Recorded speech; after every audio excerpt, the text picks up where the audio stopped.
No, they described Tech Addicts as lively and rousing. I think it was rousing. Could be arousing.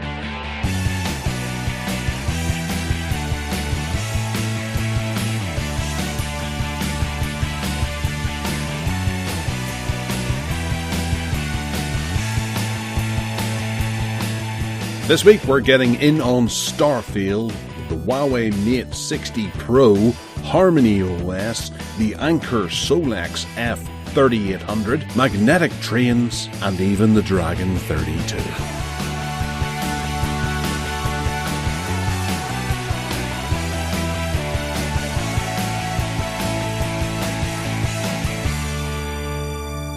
Hello and welcome to the Tech Addicts podcast. I'd be your host, Mr. Gareth Miles. I don't know what accent I'm doing there, but it's an accent nonetheless. It seems to be something that's a wee bit more Northern Irish now than it has been in the past, because I'm not from this area of Northern Ireland. I'm more from this area of Northern Ireland, because I sound like this. Hello there, dear Ted. How are you? I'm all right. I'm from Hampshire and Sussex, and I live in North Wales, but I don't have an accent. Well, I don't think I have an accent at all. I'm sure somebody from Bombay might think I have. But there you go. Why are we talking about accents? I don't know. You do have an accent on my ears because it's different to my accent, so therefore it sounds like you've got an accent. Whereas I don't sound like I've got an accent, but when I put an accent on, I can certainly sound like I've got a bit of an accent. Yeah, I don't know what that one is either. And if I was talking to you like this, John, you'd think I've got a different accent too, wouldn't you? Fun with accents. All right. So we're all ready for the podcast. You've got your window closed and things like that. Just for this. I have. You can open it if you like. Don't worry about dog barkings. This isn't a phone show or anything. You can have a little bit of noise here and there if necessary, as long as you're comfortable. Yeah. Yes, indeed. Okay. Do have a listen to PSC this week, folks. It's quite funny because I talked Stephen to not worrying about his dog barking on air, and so he went for it. It's charming to have a dog barking in the background. Yeah. It's another guest. He's found a new level of relaxation. I haven't found a new level of relaxation, however, about my new little box of tricks, my little Geekom. Yeah. And I've gone back to my big box of tricks, my giant PC, which I can't get Windows 11 on, as my main computer. I'm still using my little box of tricks, my Geekom, as a secondary computer in a different room. But I just kind of got fed up with the fact that it doesn't... you know about this, Gareth, because I talked to you about it off the air, about the processing of video data and even audio files. When I've recorded a podcast, my backup recording of that just renders the file so slowly. You explained to me that that's because my giant computer has got a dedicated graphics card and it offloads the task onto that, and so you can carry on blah blah blah. I don't think I fully appreciated that before I decided to do what I did, and it just gets really annoying. And also it's really slow when it's accessing my 16 terabyte drive, much more slow than with my giant box of tricks. And even though my giant box of tricks is 10 years old, I'm back on it now as my main computer. And it's such a different experience. It's so nice, and it's completely silent. And yeah, I mean, the Geekom will still get used, but it just won't get used as my main computer. So there you go. There's the outcome on that. Well, yeah. It might have an i9, or what do you have inside of it? It's an i5 on the Geekom. It's an i5, so that's the 12450, and that's kind of running on its own. It's got no kind of support from other bits and pieces, so it's having to do everything itself. It's a bit like you in the kitchen. You're having to wash the plates and cook the dinner and all that kind of stuff all yourself. You don't have a little bit of help in the kitchen. That's what your desktop PC is doing. It goes, right, okay, you take care of that while I'm doing this, and that can do that. And you can't fit all of that into this little tiny box. I don't think I really appreciated that when at the outset, and I was just kind of transfixed on... The main thing that I wanted was just to get Windows 11 Pro. And I think that the way to do that is probably exactly what you described months and months and months ago, which is to take a bit of effort and probably cost eventually, and change those bits in my giant PC to make all that happen. But it just felt like that was an easy fix to get Windows 11 Pro, and it turned out that it's kind of backfired a bit, really, because I'm not happy with the performance. I thought at first I was, as reported on this show, but I ultimately I wasn't. Well, you have an option now where you sit down, you go, okay, I'm just going to do a little bit of random tasking so I can turn on the Geekon, or I'm going to do a podcast, I'm going to convert videos and things like that, in which case you turn on your big PSU, and the national grid will like you in the end. Yeah, indeed, yes. Mm-hmm. But it's a nice little box, and it was only £299, which would probably be the price of one of the components eventually that I'll need to put into my big computer, let alone the other two. Okay. Well, actually, now you mention it, I do have something new that I have to talk about. Yeah. And it's a pal of mine went out and he picked himself up Starfield. And he brought it home and he stuck it on his computer and ran it and went, it's not doing very well. So he bought himself a brand new graphics card, which was the 7900. He just went the whole hog and bought himself the biggest, stupidest graphics card he could find. It's a 7900X. Right. XTX, yeah. And it came with a free copy of Starfield Premium Edition, which he was a bit pissed off about because he'd just bought it. So he graciously gave it to me. Thanks, James. You're a trooper. And I've been playing it on my 6800 XTX, and it's all really, really nice. I've clocked up a few hours on Starfield over the last 2 weeks. Not as much as I would have liked to, because, it's the big new game that everyone's talking about, and it's really quite fun. It's a buggy mess, but it's really quite fun. I have to recommend it to anyone who's thinking about going out there. Although I have seen the odd person where in work there's one person in particular who I would talk to about general gaming, and I mentioned to him, have you played Starfield yet? And he looked at me with fury in his eyes and said, I've got a PlayStation 5. And I forgot. I thought I'd mispronounced his pronouns. He was not happy about that at all. He's got a PlayStation 5 and no way to play Starfield because it's only on Xbox and PC, because it's owned by Microsoft.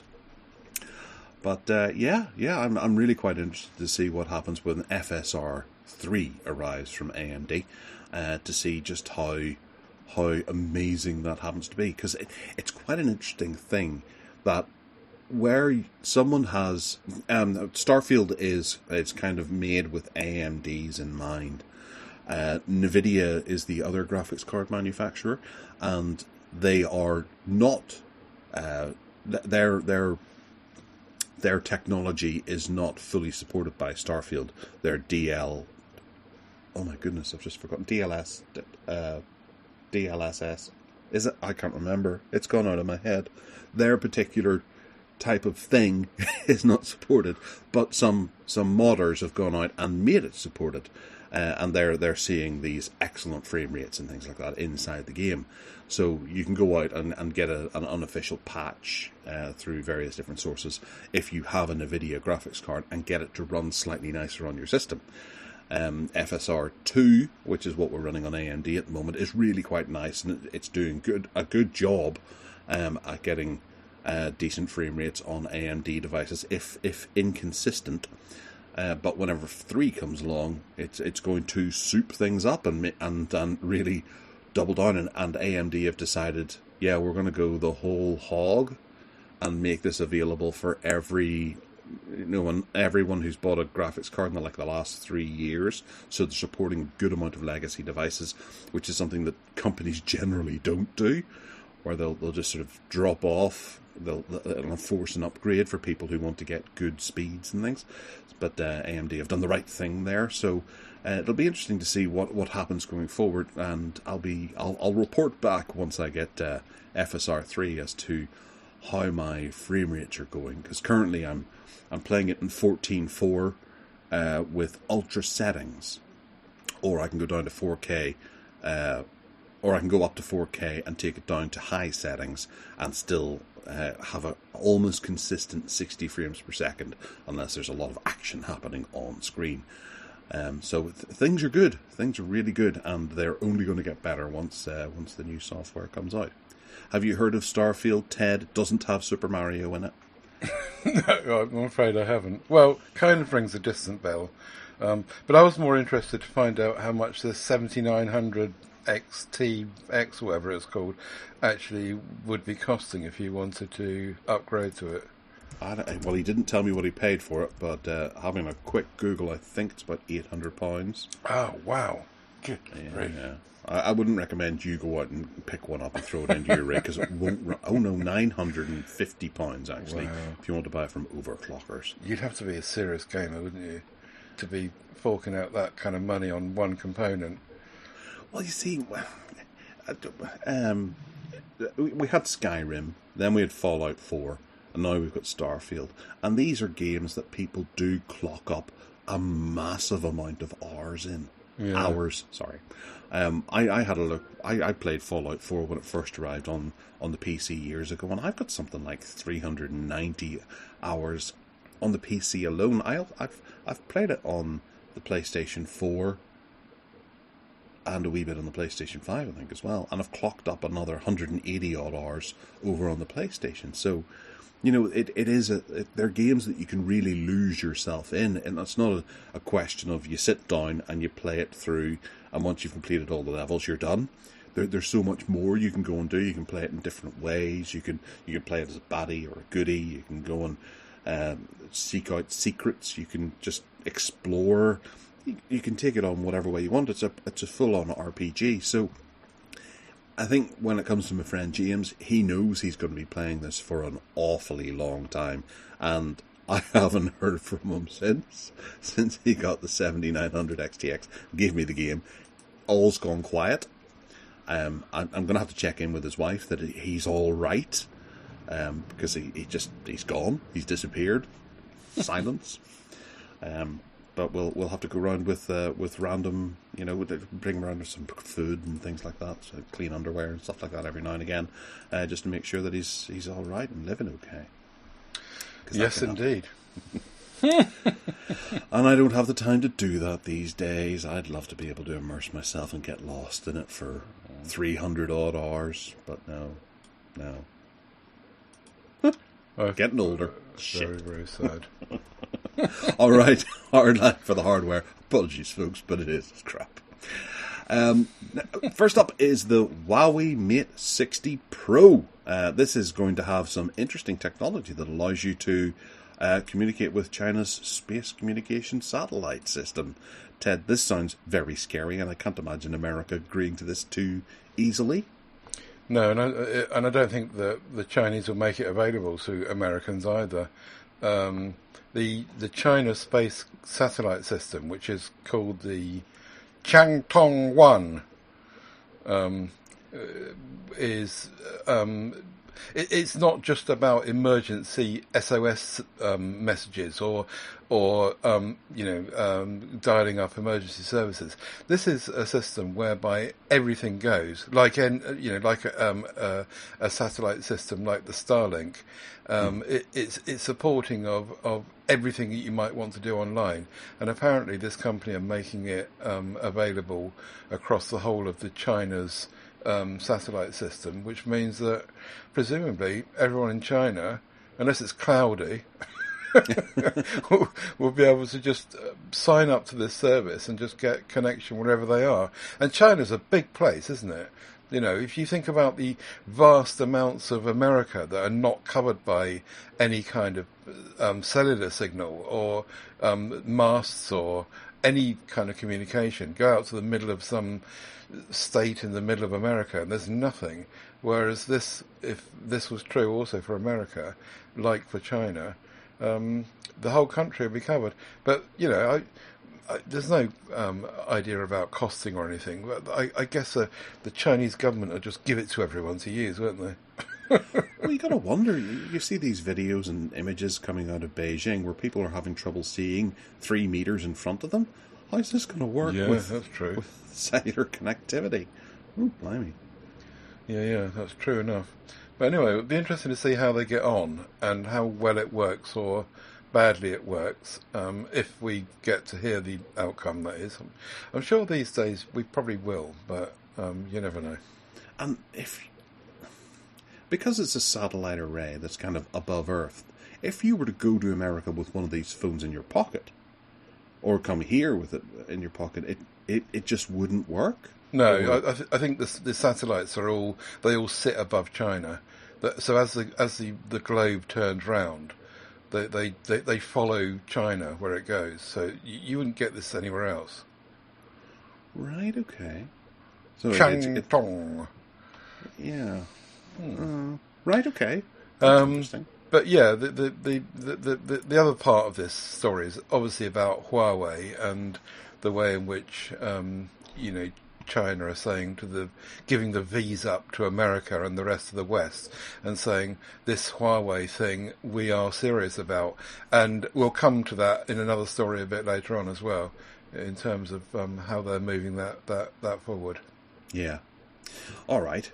Well, we'll move into the next story, which is kind of an interesting one, and I debated actually using this in Harkback, but then I realised that I just don't know enough about it. I did have a little bit of experience of it in the years gone by, but I don't think it's ever gone away, but it seems like it's coming back big time, where there's particular companies, especially IBM in particular, are introducing a new style of tape drive that uses, obviously tape to back up data. The amount of data that you can get on a tape, like a good old-fashioned, well, I suppose they're a lot smaller, they're a bit more like DV tapes or whatever, is huge compared to a hard drive. And they're talking about possibly 50 terabytes per tape. The only problem is whenever you back something up to it, it's not like you can't run it from the tape directly as quickly as you would from a hard disk or an SSD. But my brother had a tape drive when I was younger, and there was a bulletin board that he ran called the 42nd Street on the FidoNet and all that kind of stuff. And he had various bits of software on tape, and people could request what tape he mounted and go and get stuff from the tape, and there was software that they could use to zip about in the tape, because the bulletin board would allow one person to collect it at any one time, and then go and download shareware from that tape, which I thought was a really quite a cool way to do it. And he used to back things up, various games, and he would take, if I had a CD or a couple of discs, he would make images of them and then back them up to the tape in case anything happened to the disc. But I could never actually work out how to extract information from the tapes, and I'm wondering where all the tapes are now. Maybe he took them away to America with them, or binned them years ago. But yeah, so tape drives are coming back, but obviously for infrastructure and corporate backups and things like that. Is that right, Ted? It looks like this is very much a business tool, yeah. And my concern about tape is the same one as we had with cassette tapes, is that how reliable are they? But then I suppose you could argue that you could ask the question that how reliable is any kind of backup system?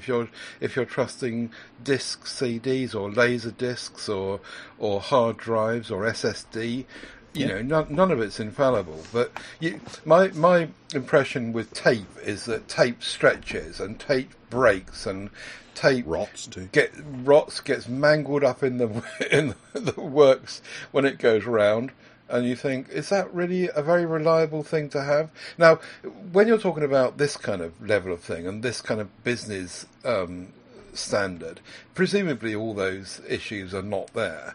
And this is not like a cassette tape in your car that gets chewed up.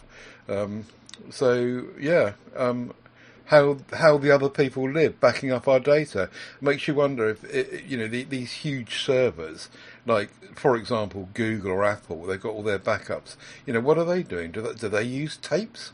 I guess companies do. Well, yes, we have one in work that backs everything up every day, just once a day, to whatever type of tape that they have. I don't know how large it is. I've never seen it, but I know that it's run every night, and you can apply to have things sent back to you in the rendition that it was yesterday, as long as you do it before tomorrow. Okay. But it reminds me of there was a story quite recently of there was a lady I think in America somewhere, and she recorded the news every day. And I think she owns something like 3 or 4 houses that are full of videotapes. Wow. And she just recorded everything. And the tapes, the older ones are starting to rot. Oh, so no. they're taking them and digitizing them, because she actually has the largest record known to man of news. Wow. And it's got all kinds of stuff in it. And there's another one as well that...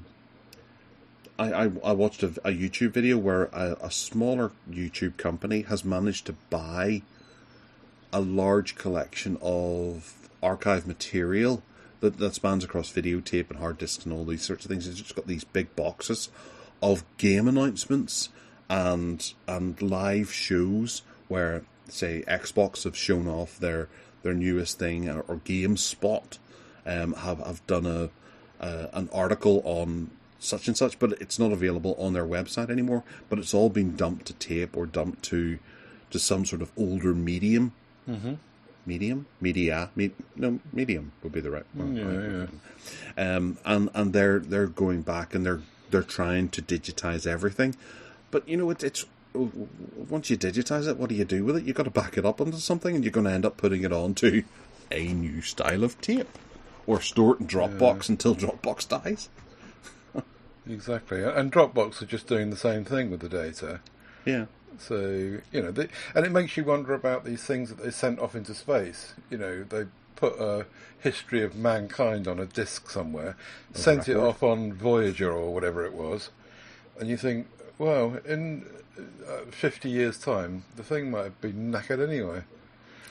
Yeah, the thing that always bothered me about that was that they didn't send a record player as well. So if they've sent this out into space, anyone who discovers Voyager is going to go, oh, there's a record on here, what does that do?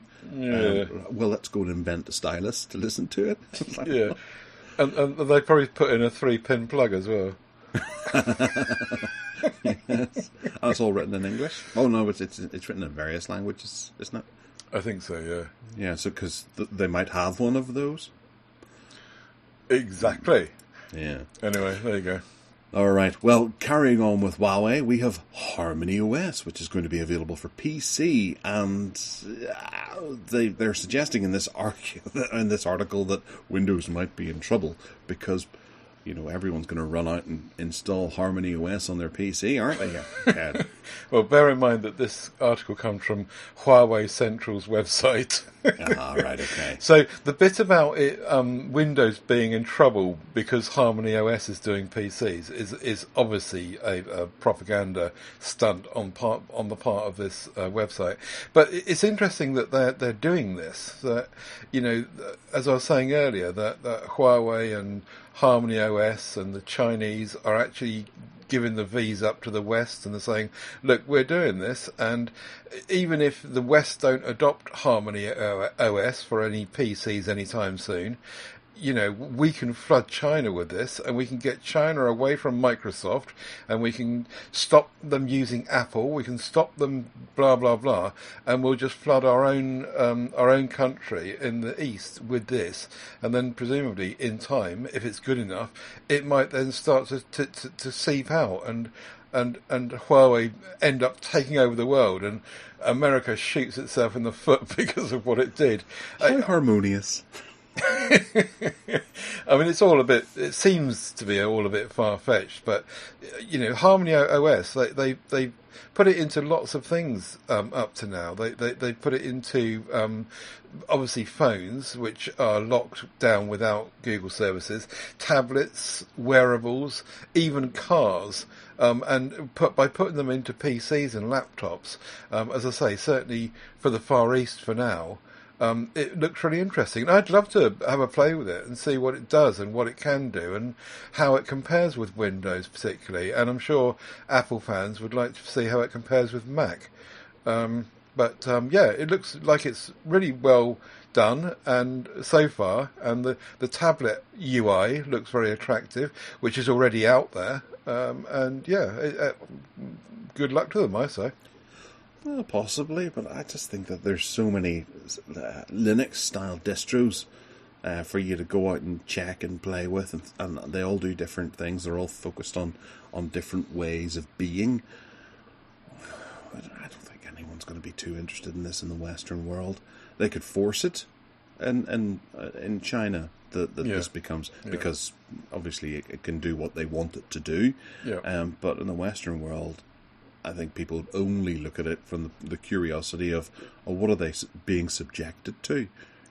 How bad is this operating system, or what does it force you to do?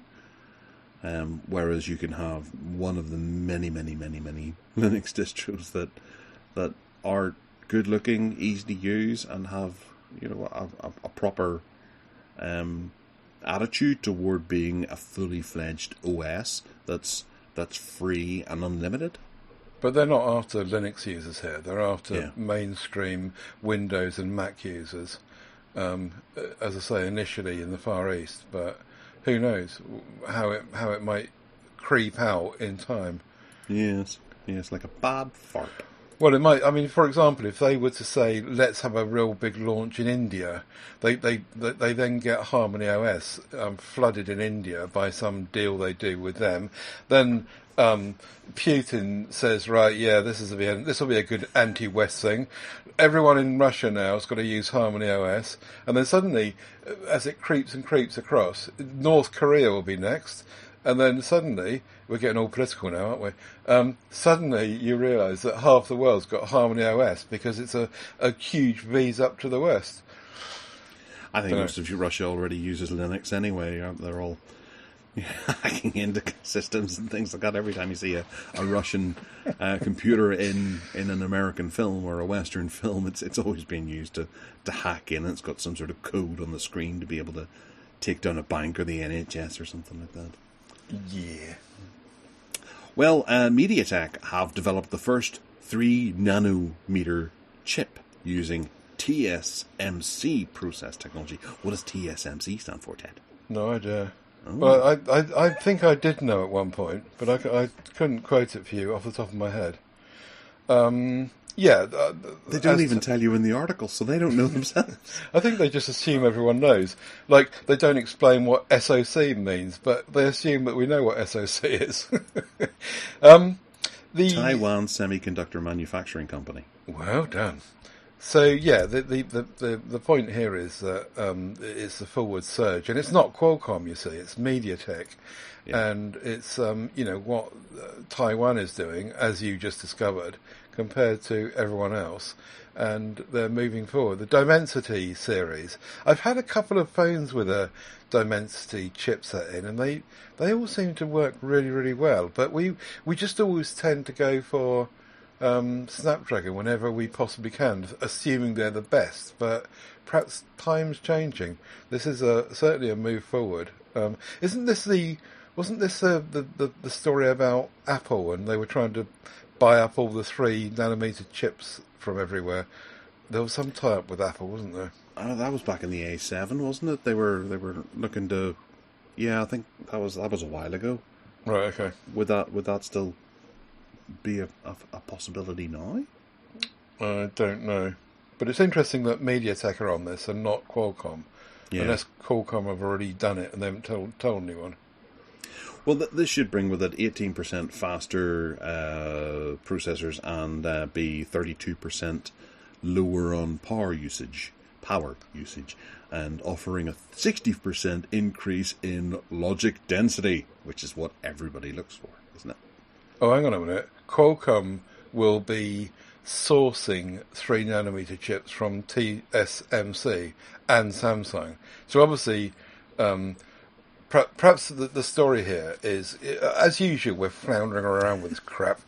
Perhaps the story here is that TSMC are making it, and then they're flogging it out to Qualcomm and Samsung, and that's where the 3nm chips are coming from. Right. But it's good. I think that the percentage increase of interest to me is in the power reduction. 32% power reduction, which means there's more battery in devices to last longer. I'm really fed up with batteries in phones being a bit crap. And, yeah, bring it on. It's been a while since they've been... have they ever been good now I think about it? Really? What? Batteries in phones? Yeah. Pixel 5 was good. Well, you could Pixel push 7's 2 good. days, but it'd be better if you could have... Oh, yeah. Let's have a fortnight. Back to the days of the old Nokias. Yeah. All right, so the UK is coming to some form of agreement with Zuckerface and Apple over iMessage and WhatsApp. Because the UK was looking for them to provide security keys so the UK could access conversations that were taking place on iMessage and WhatsApp. And if they weren't able to conform to the UK's Powers Act or whatever it was called, then they would have to sling their hook, so to speak. So it looks like something has been bashed out for the meantime, so that we're not going to lose WhatsApp and iMessage here in the UK, and FaceTime, I believe, as well, was the other one. Encrypted chat services will continue to operate for the next wee while. I don't know how this affected both Signal and Telegram. Didn't quite see them involved in the conversation, but with Apple sticking their foot down saying, no, we're not going to be giving you the keys, we'll just withdraw our services. Obviously, the UK government shut itself and did something about it. So what do you think is going to be the next stage? Is there another way around it?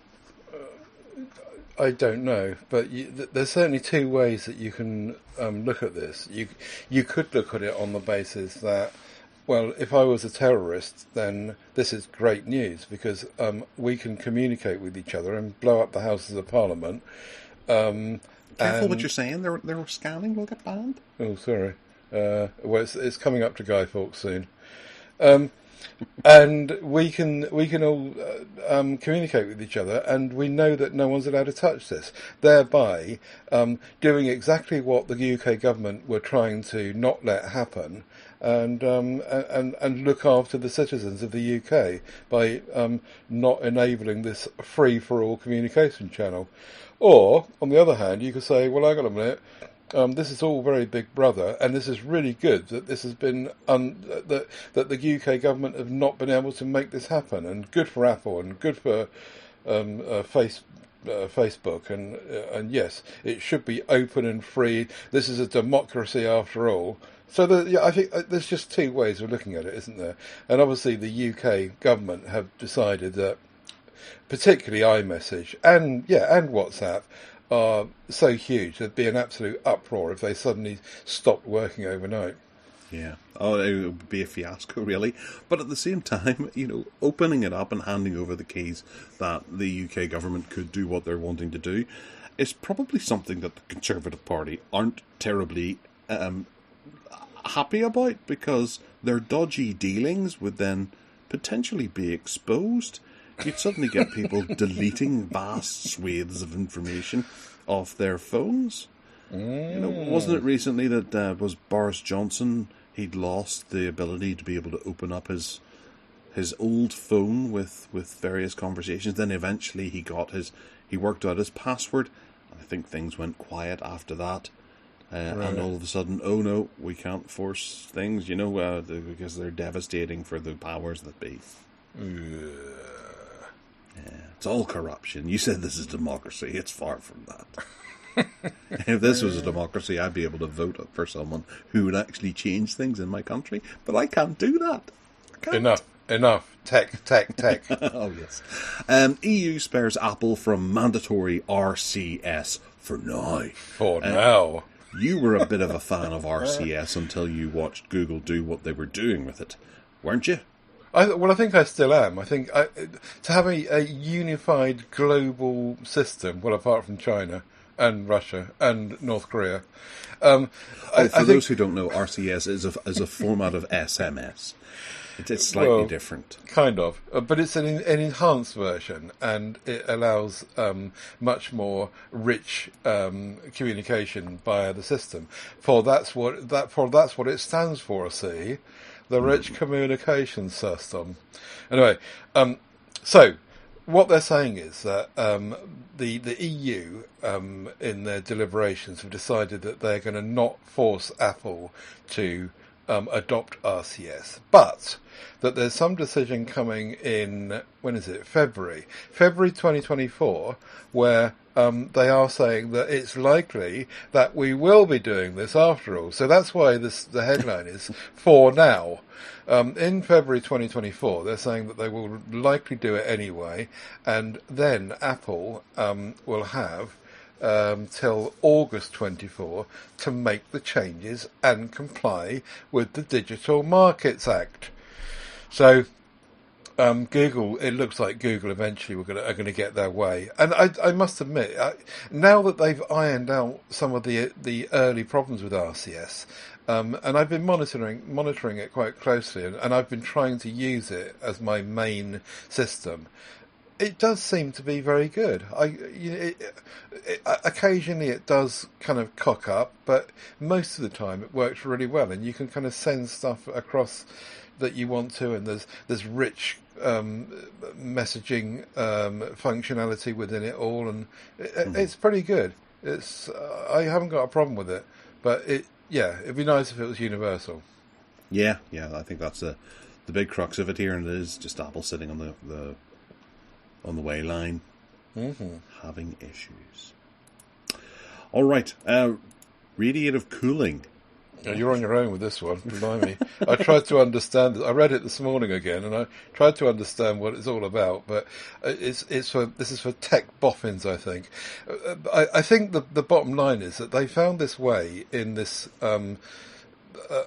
some university in Saudi Arabia of taking the heat from the earth and finding a way to shoot it out through the atmosphere and fire the heat out into space so that the earth can warm up space, and the earth as a net result becomes cooler because there's not so much heat underneath the whatever it's called, the ozone, whatever that layer of is up there. And that's as I understand it. How they do it, I really don't understand. It's all too technical for me. I'm lost. Were you lost on this? It did actually a little bit, but I from what I got was that global warming could be taken down a step by them doing this, by universal warming, by pushing it out into space, which would probably have a bad effect on space, maybe. Heat up the moon. It could do, and it's a solution to a problem that we've created, and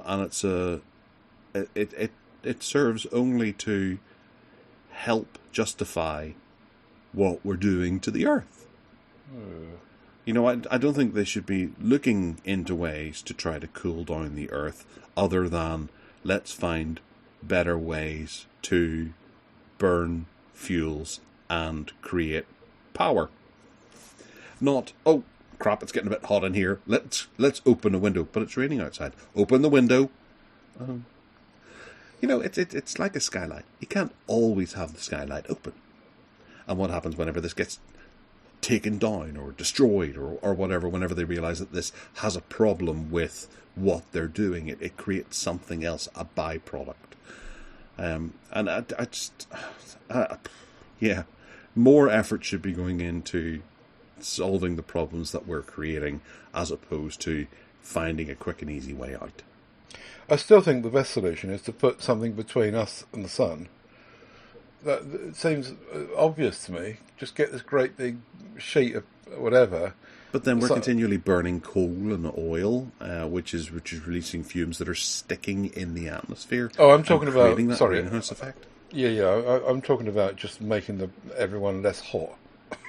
Oh, right, okay. But I understand the other side of it as well. Yeah. Whereas your idea is to take that blanket thing you soak in water and just put it round the earth. Exactly. Sure, wasn't it in the Bible it talks about the water canopy or something like that used to be there? And then it came down and turned into the flood or something like that? I don't know. No idea. Don't start religion. And blimey, we've done politics, now we're on religion. What's next? Sex, isn't it? Well, we can look forward to that later on. Wait, that's not even odd. Right, okay. Moving over to Anchor with the Solix, which sounds like sun, because it's called Sol. Oh, yeah. This is a big power jobby thing on wheels. I'm scrolling down through their incredibly annoying website.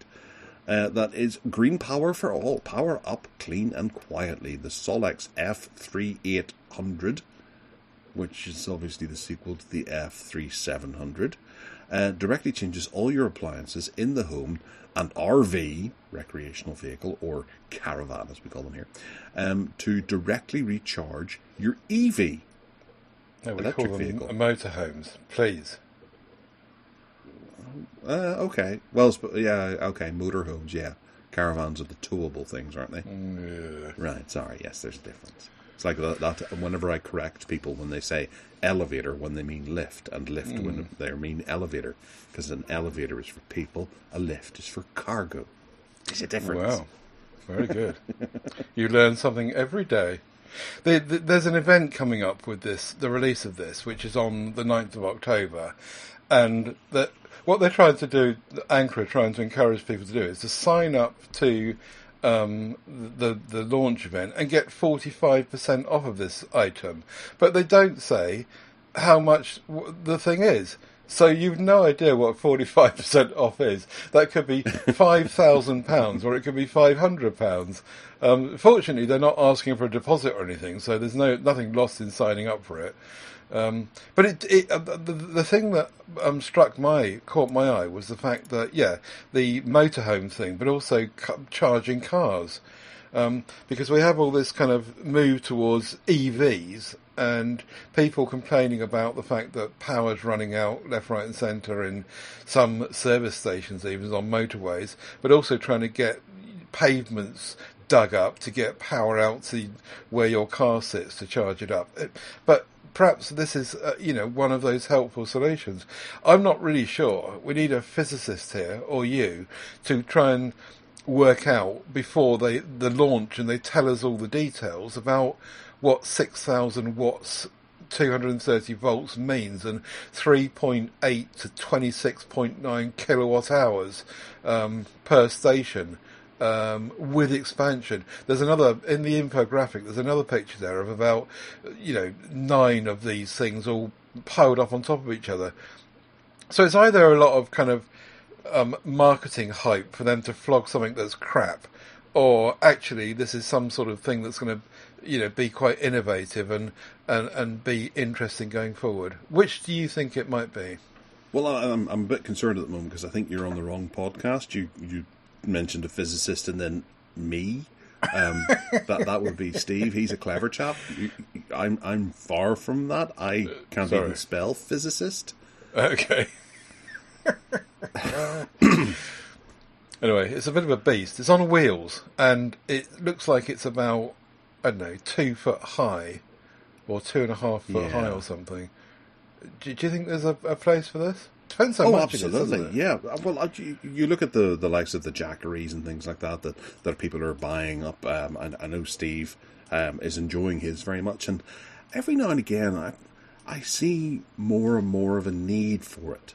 And this is the kind of thing that would be excellent around the house if there's going to be power cuts. If you're in South Africa, one of these would be absolutely crucial. Google power cuts in South Africa. You'll see why. And that there's a potential that could happen over here in the future. So having these, even though you might not use them for the reasons that Anchor are developing them and saying about, charging your EV and things like that on the go, having this sort of thing is really, really useful to you. And you might not use it every day, but it's there in the event of an issue, and that would be great.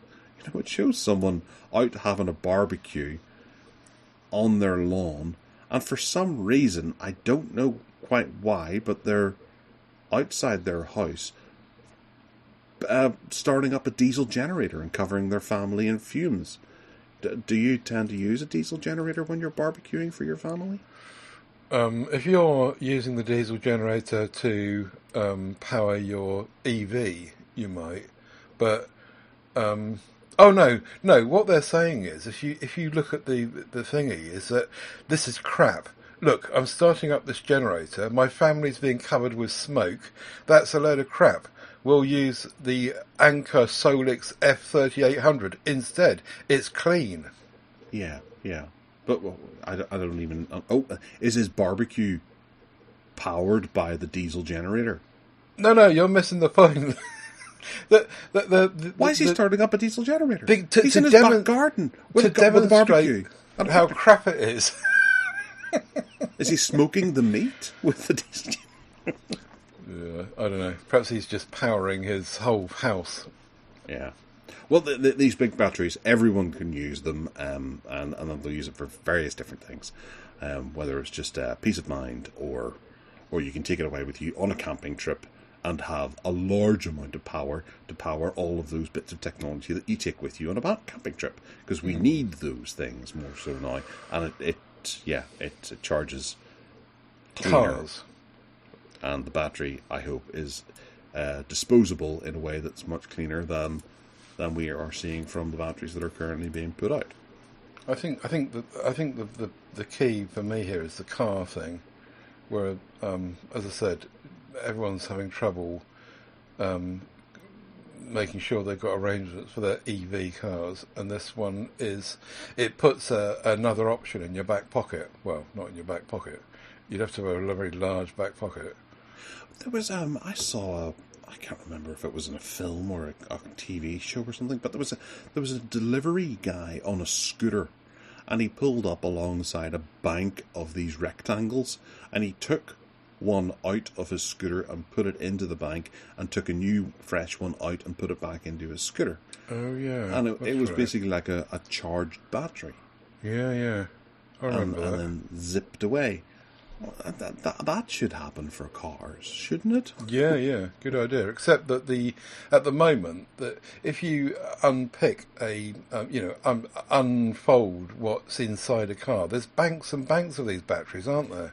I know, but you could have like a sort of a small Jackery-sized chargeable battery that can fit into your car and be your backup charge that'll get you 50 miles or 100 miles to be able to get you home if you're stuck. Indeed. You go invent it. All right. Well, one thing Polaroid has invented is the instant camera. And they've brought it back with the Polaroid... That's an I, or is it a 1? I was thinking about this earlier. Or is it lowercase l? We'll go with an I. I-2 instant camera that looks like an old Polaroid camera, but is designed with a bit of a beefy image set inside it. What's in there? There's LiDAR, there's an OLED screen, there's a 2.5 mono jack for syncing. Tell us about this, Ted. Well, I can't honestly imagine who would buy this, frankly, and I'm not quite sure who they're hoping to sell it to. I just don't get it at all, except enthusiasts. When I floated this in the MeWe group, there were a few people that saying, oh yeah, I really, really want one. So, tech enthusiasts like us would love to have one and play with it, but it's still quite expensive for each print, incidentally. But the difference here is that it's 600 quid's worth, and they've made this into a device that has some kind of more advanced features than your traditional Polaroid crap thing that does nothing except point and shoot. And for the first time in an instant camera, they've got, for example, shutter priority, aperture priority.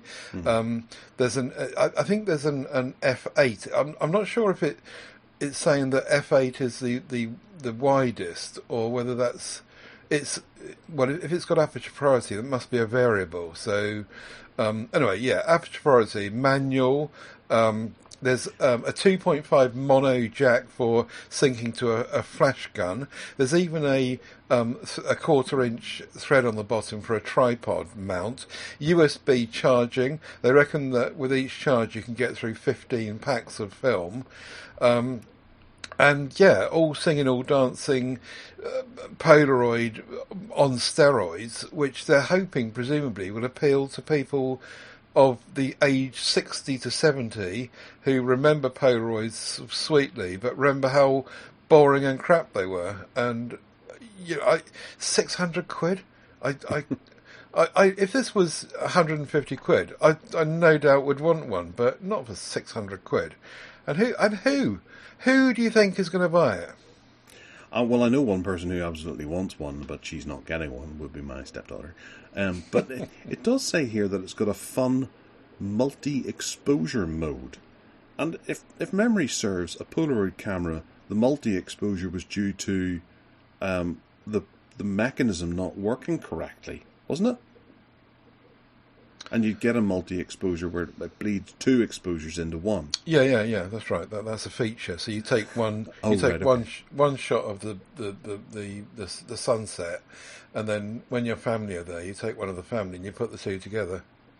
And you could do that actually on the Polaroid. It would allow you to do. Yeah. Right. Okay. So it wasn't what I'm thinking of, which is where essentially the film doesn't move on properly, and you get overlap between them and get a multi-exposure that way. Right, okay, never mind. No, because the film doesn't move, does it? Yeah. Once it's moved, it's out. But I was thinking with the Polaroid, that's just where the mechanism doesn't work, and you end up taking another picture, and it could be the same thing again, or a completely different location, and it blends the two together, and you end up getting ghosts. I reckon that it does that in software. So you press a button that says, I want a multi-exposure. You press the shutter once, then you press it another time, and then you say print. Wow. No, I can't say I'd want one of these. I'd love to play with one. It's a tech interest to me, but I can't see that they're going to sell many at 600 quid, apart from to your daughter. No, and then you have to buy the film on top of it, which is SX70 film.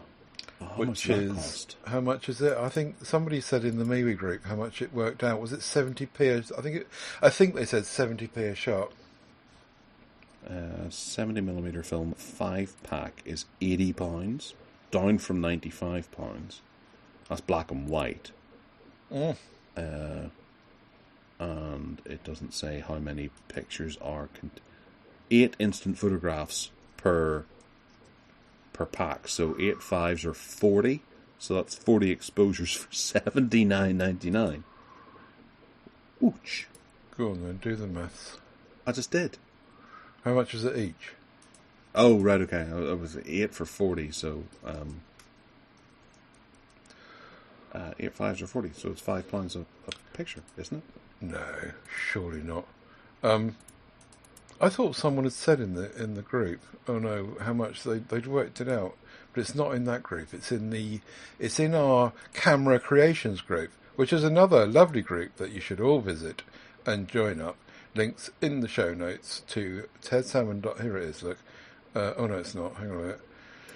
Talk amongst yourselves. It's a lovely day for it. You know. Here we go. I found it now. Right. Lovely day for it. Oh, for here we go. Exactly? Right, not for it. Darren Henley, our good friend from the MeWe groups, says, this looks fantastic. And he's a photographer. He's a really good photographer. This looks fantastic. I keep dabbling with instant, but most of the cameras have awful plastic lenses and fixed focus. This looks great, but a tad expensive. Plus, each shot costs about £2. So he's worked it out at being £2 a shot. Right, okay. £2 a shot. Flippin' heck. I can't imagine too many people being enthusiastic about that. Absolutely ludicrous. Totally. Oh, totally. Right.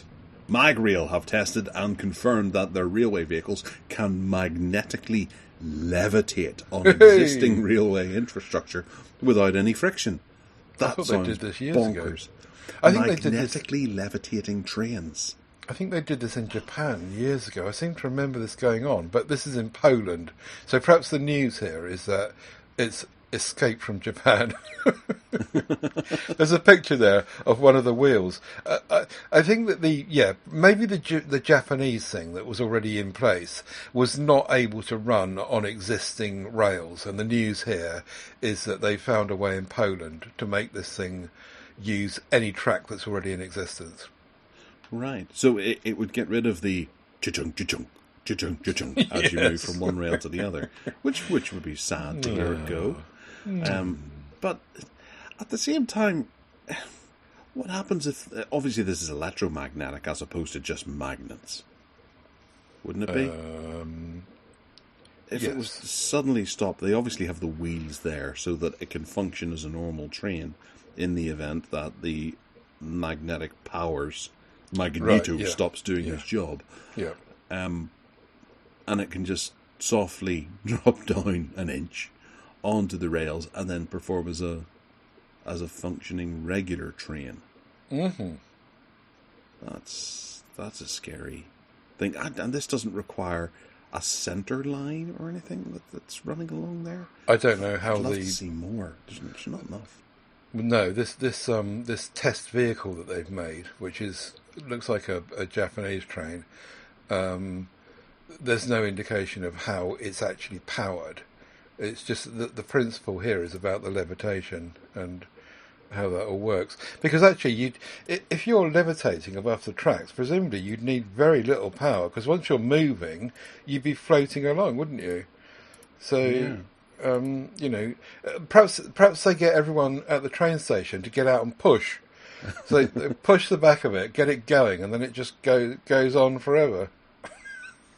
It's fascinating, and I wonder I'm desperately looking to see how much weight this can support. You know, if you were to have a train that has, even just one of the carriages, how much it could actually contain before the magnet starts to bend a wee bit. You know, could we have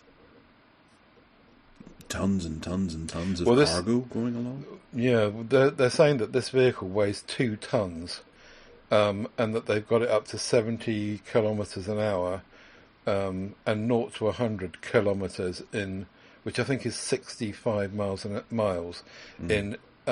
11 seconds. What they want is a catapult, isn't it? At the end of each station, you've got this giant catapult, and you let it go. The station master lets it go, and it pings it to the next station. Good call, yeah. At the same time, people will probably be sick, but.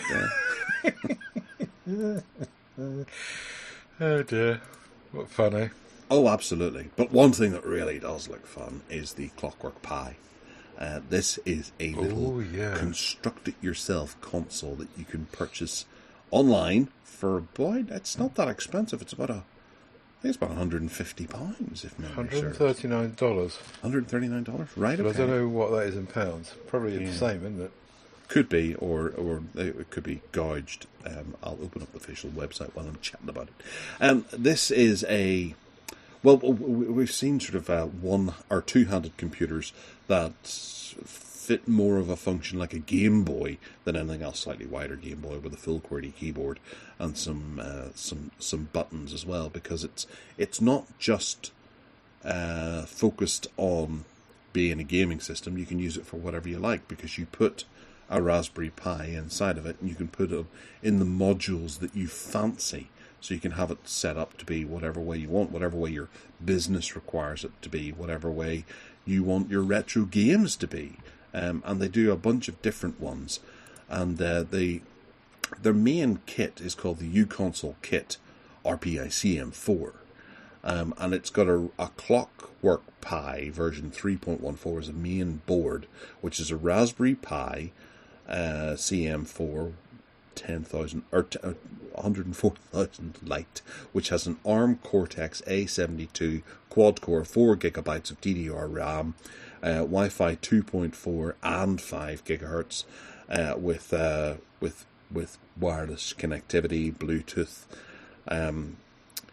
You have to. There's a full Wi-Fi antenna that you get inside of it as well, which you have to lay down the side. It comes with a standard HD 7.2 or 720 5-inch IPS display, a QWERTY backlit keyboard, a battery module where you can put in, hey Ted, AA batteries if you wish. No, they're not AA's. They're those 18650 batteries. Well, you can actually pick which module you want. Oh, there can are you? A couple Oh, of okay. different modules. You don't have to have those at all. You can actually just hook it up to the mains and play it that way as well. You can power it over USB-C.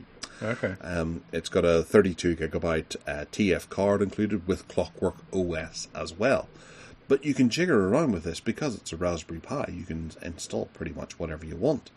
And ETA Prime did a video on it, which I did flick through quite quickly before we were talking on the show, and it looks like an absolutely brilliant little device. And it's only a matter of time before someone shoehorns something like we saw quite recently on AliExpress. A dude was selling these type of devices running Windows 95, I think it was, and pitching it as a retro gaming machine that you can go back and play your old DOS classics and Windows classics on. So this could be targeted for that sort of thing as well. But it's that kind of cool. It reminds me of the thing that Spock had in Star Trek. Yeah. And he would have it in a wee case around his waist, and he'd take it out and he'd do stuff on it, and he'd go and measure with the Widdly Weep measurer. He'd go Widdly Weep, Widdly Weep, Widdly Weep, and he'd come back and say, "Oh yes, it appears that I can in fact play Shadow of the Comet and Alone in the Dark on this device." And Jim gets very excited about that and goes back to the ship, and everyone lives happily ever after. That was a great episode of Star Trek. This looks class. On the side, you've got a full USB Type A. There's a USB Type C. There's a micro HDMI, and there's an audio socket too. I'm in love with this. I really, really want 3.5 millimeter. Yeah.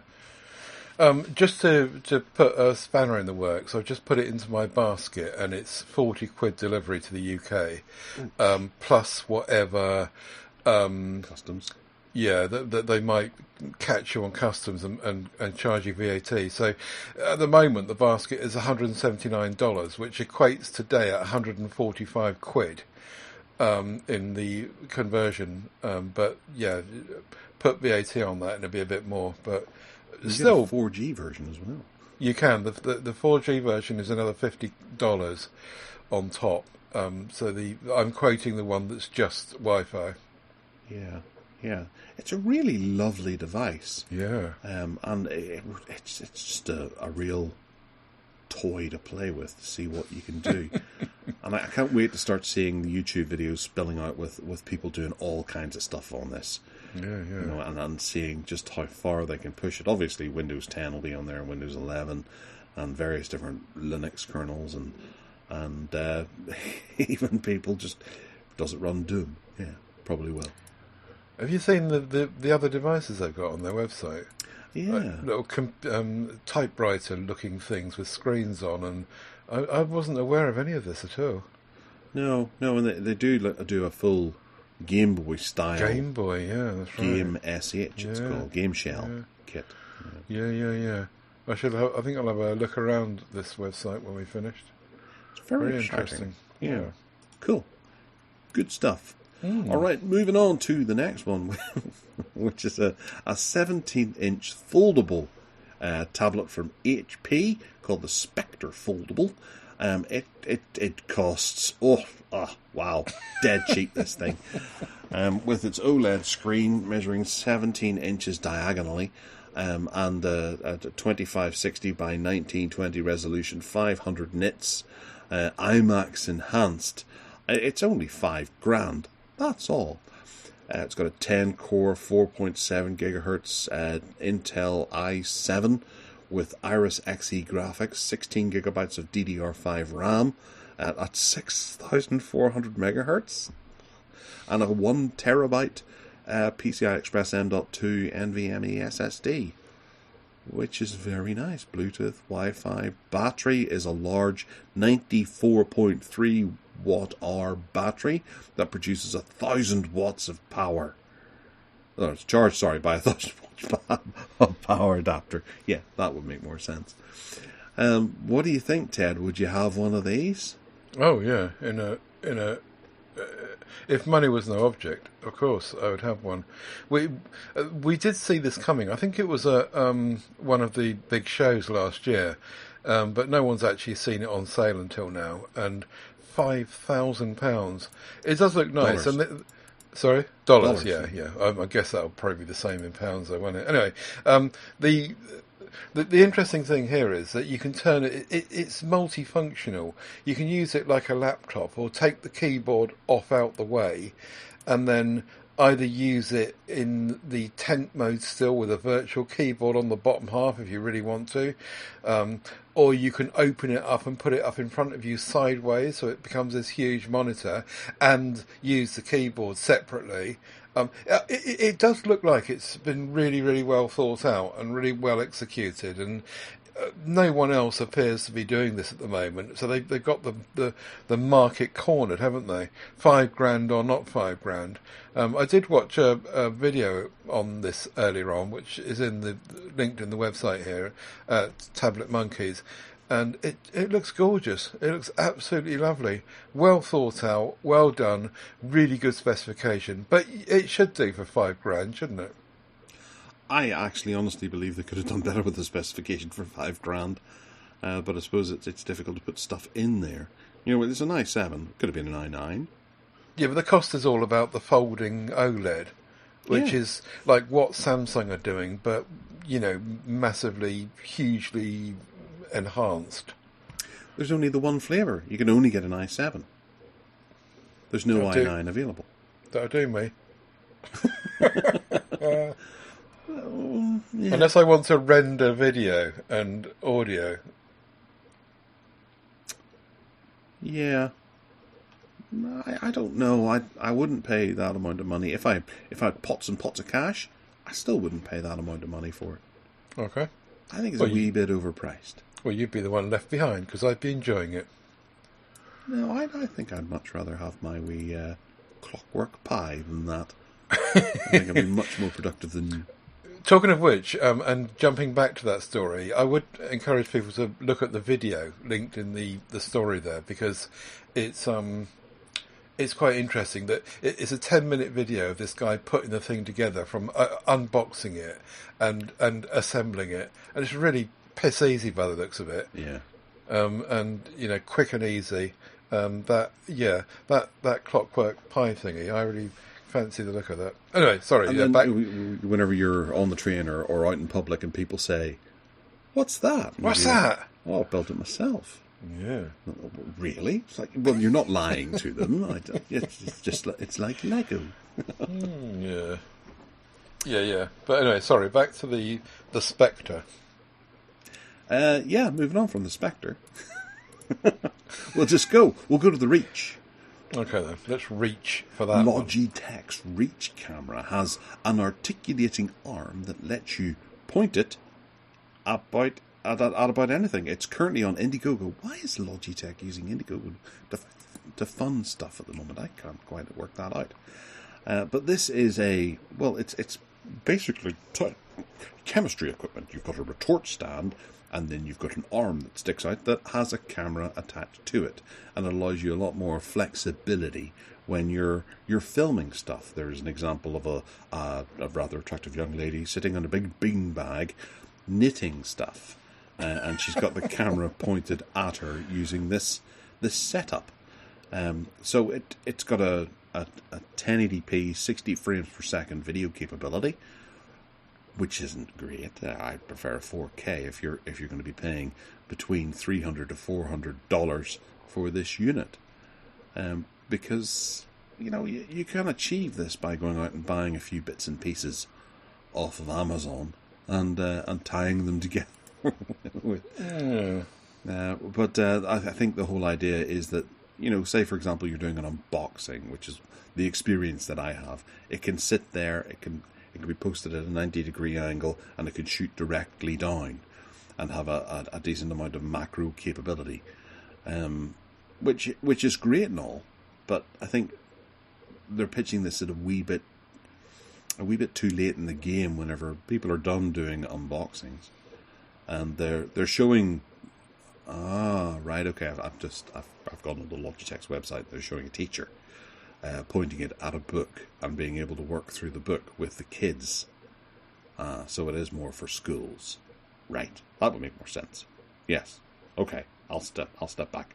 You can tell this is schools. Yes, they can film the teacher doing stuff, completing equations and things like that, and other kids can tune in via Zoom or whatever and watch that happen, who aren't able to make it into school. Say, for example, their school has collapsed on them, as seems to be happening in the UK quite a lot recently, or they're just a wee bit ill and can't make it into school that day. You can give them a laptop and they won't miss out on any of their lessons. Ted, have I saved myself at all? I thought you'd be all over this. I thought because of what you do on YouTube occasionally, this would just be perfect for your unboxings and mini reviews and stuff. I thought you would really like this. I'm surprised you don't. Maybe you're stuck on the 4K thing, but no one cares about 4K on YouTube, do they? Yes. Okay. I did accidentally shoot a video in 1080p because I hit a button on the camera when I was setting it up, and it recorded in 1080p, and someone gave off to me in the comments. Right, okay. Anyway, I was wrong. It's also got a clamp, so you can clamp it to your desk, which is nice.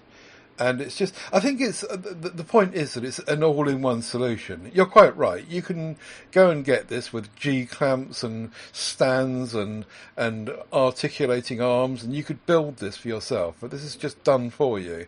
And for someone that, doesn't care about how you get the job done, this is an all-in-one done. And, typical of Logitech, I guess. I think it looks nice. Well, I think what they're trying to prove is how smooth it is to use. And you can essentially host a show or educate some kids without giving them too much in the way of motion sickness. When you're moving from one book to another, or moving to the book from your face, or something like that, you can actually move quite smoothly with this. So I think that's really what they're pushing, more so than the visual quality. Mm-hmm. Yeah. Okay. Fair enough. I stand corrected. It would be great for that. Good. So there you go. And the last thing, Ted, tell us about the new electric motor. I'm not sure if I really can, to be honest. Okay. Normally with motors, they've got heavy magnets in them because they need to use the magnetism for them to get them to spin. And they found this way of doing this. A German company has found a way which is using this thing called inductive excitation. And the motors employ SESM. That employ SESM, whatever SESM means. Separately excited synchronous motor. Do you know, we shouldn't be covering this story really, because neither of us probably know anything about it. And can't be wowed by it. But essentially what they're saying is we can get magnets out of motors, which means that they'll be lighter, smaller, and they can be used in more applications and not be encumbered with heavy stuff around them. And they'll repurpose the magnets on the train lines. Brilliant. Wow. Right, okay. Right, that's enough of that story. Terrific. Right, moving into the phone zone, something that we should be able to talk about quite easily, because it's not going to challenge our puny little brains. First one is Xiaomi, which is, they've got their latest Android brand that's coming out to clean up against Google's Pixels update timeline. This is the story that Xiaomi, with one phone only, mind you, at the moment, have said that they're going to support it for 4 OS updates. Amazing. And 5 years of security, which is, let's just check the actual phone in question. The Redmi K60 Extreme Edition. Thank you. Which is being rebranded as something else as well, which I can't remember the name of. But anyway, yeah, the K60 Extreme is the only phone that's going to get this commitment. So if you've got any other Xiaomi phone, forget it. But it's good that it's a way forward and it's a move forward, and that's pretty good. The other story about Xiaomi phones is that they've snuck in some adware into... They've done a deal with this company called Mint something. What are they called? MintNav, right? MintNav, yeah. And they've done this deal with MintNav whereby on 14, on the 14th version of their software, it's going to be baked into the MIUI 14s. That's it. It's going to be this whole MintNav thing is going to be baked into Chrome.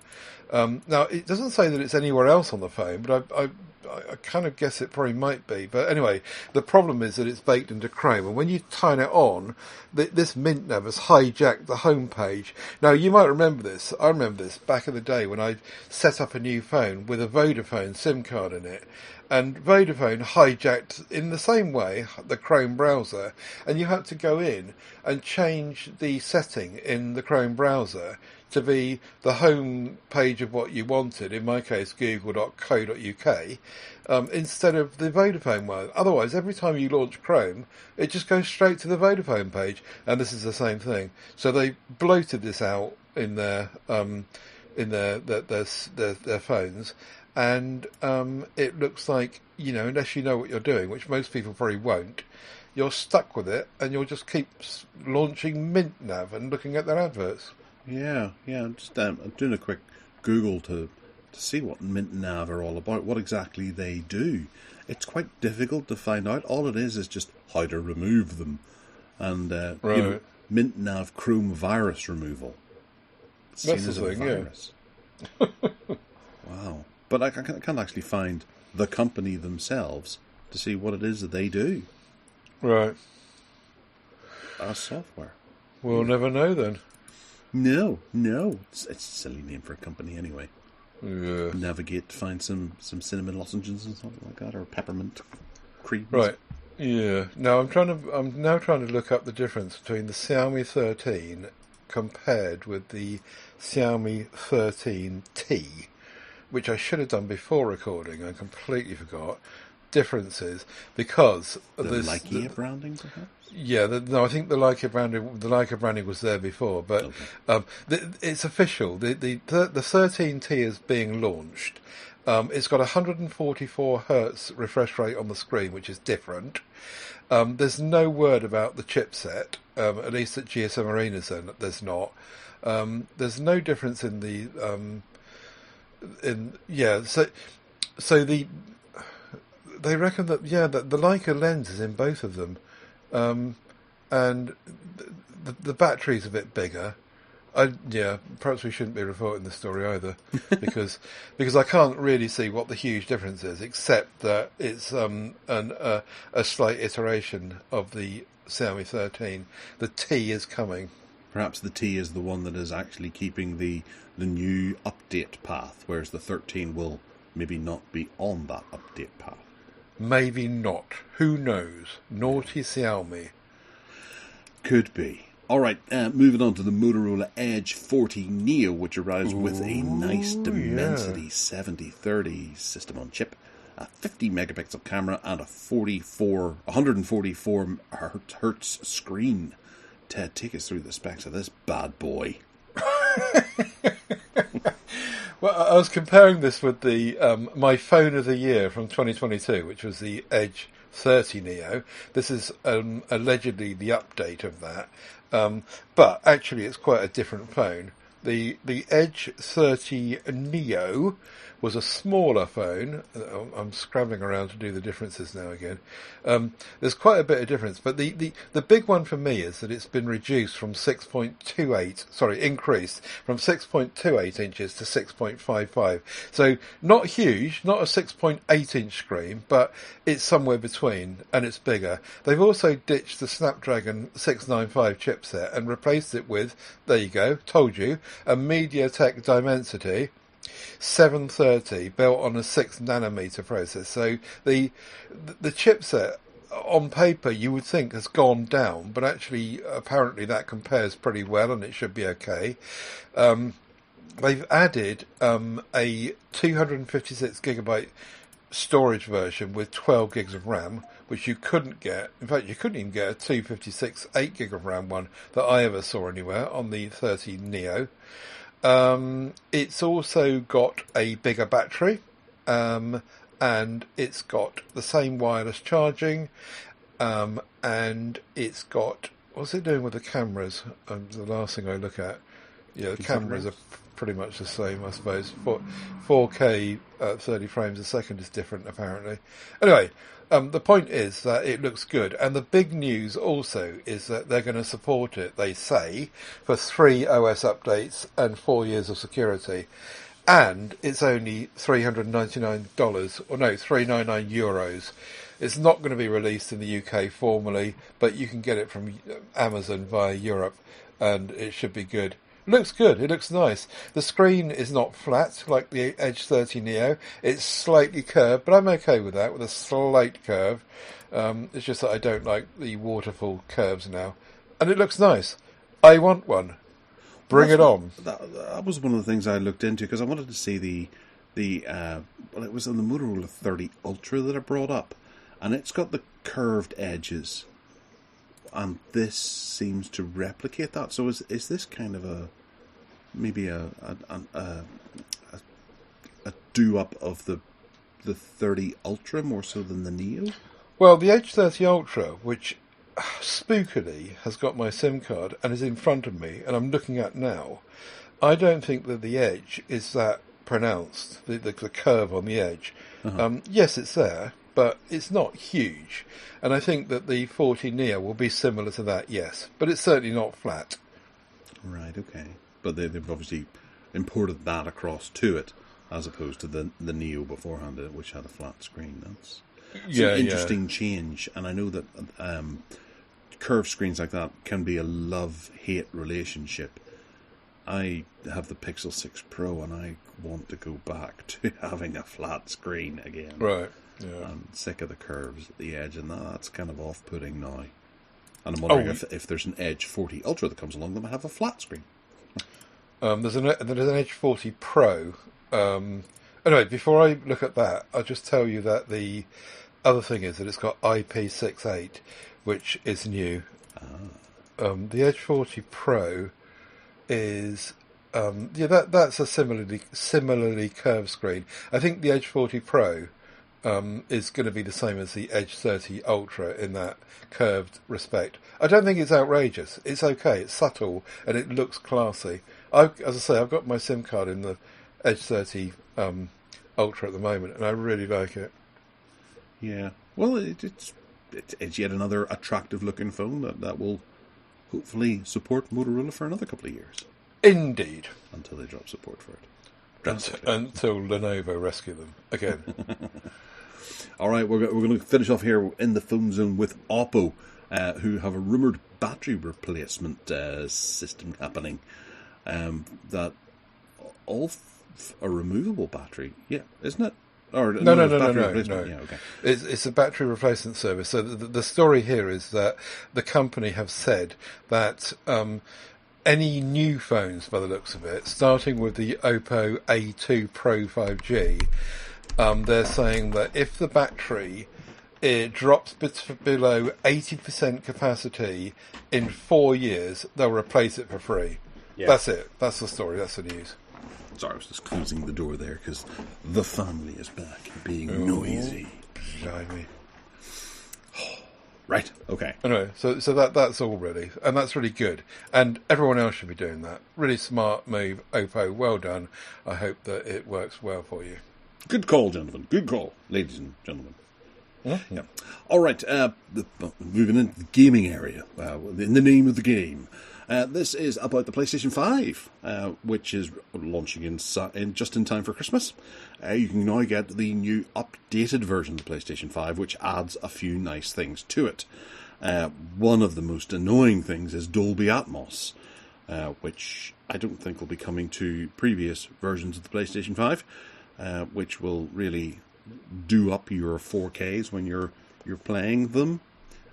But yeah, it's there now on this new model, and also it'll allow for SSDs as large as 8 terabytes to be on there as well, if you happen to have that kind of money rolling around your pocket, to be able to afford an 8 terabyte M2 SSD to put in there.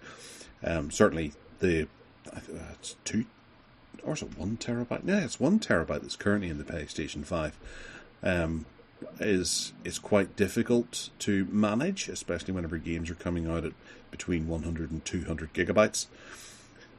So yeah, it's always been a bit of an issue. Can you not put that in the existing hardware? Is this a hardware update or is it a software update? I'm confused now. And if okay. I'd always taken this as being a hardware update. Okay. But no, you're probably right. Yeah, PlayStation Update 23.2. Oh, of course, it's a software update. Brilliant. Dolby Atmos. But you can't increase your terabytes SSD with a software update. You'd have to be. Can you open it up and change what's inside it? Yeah, you can. Yeah. Okay. And then there's good guides to being able to do it. They must have changed the firmware so that the M.2 can read up to 8 terabytes. Right. It just hadn't occurred to me that this was a software update. It was a new model. Right. Sorry, I stand corrected. I never even thought about that. That just shows you the world we live in these days. Yes. Okay. I have taken my PlayStation 5 and I've attached a 2 terabyte SSD to the back, so that you can install your PlayStation 4 games on there, because there's still a vast quantity of those that are relevant and worth playing. And then the PlayStation 5 games can occupy the main hard drive, but you do have to swap them around quite a bit. So being able to update your storage beyond 2 terabytes is a really nice addition to the PlayStation 5. So you've got one of these, have you? A PlayStation 5? Yeah. Yes, I do, yes. Oh, right, okay. So have you looked for this update? No, I haven't. I haven't had it on in a wee while. Okay. My son generally uses it and skips the updates because they're long and boring. But I'll maybe do this later today and see if I wonder what the Tempest 3D audio is. The addition of Dolby Atmos means that users can now opt for an alternative high-res audio profile without needing to rely on the PS5's admittedly excellent Tempest 3D audio. So is the sound impressive? Oh yeah, well it obviously depends on your sound setup. Right. But I'm just Googling to see how much an 8 terabyte SSD currently rocks you.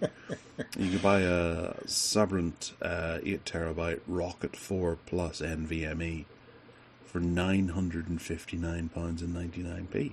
That is not as bad as I expected it to be. Wow. To be entirely honest. Blimey.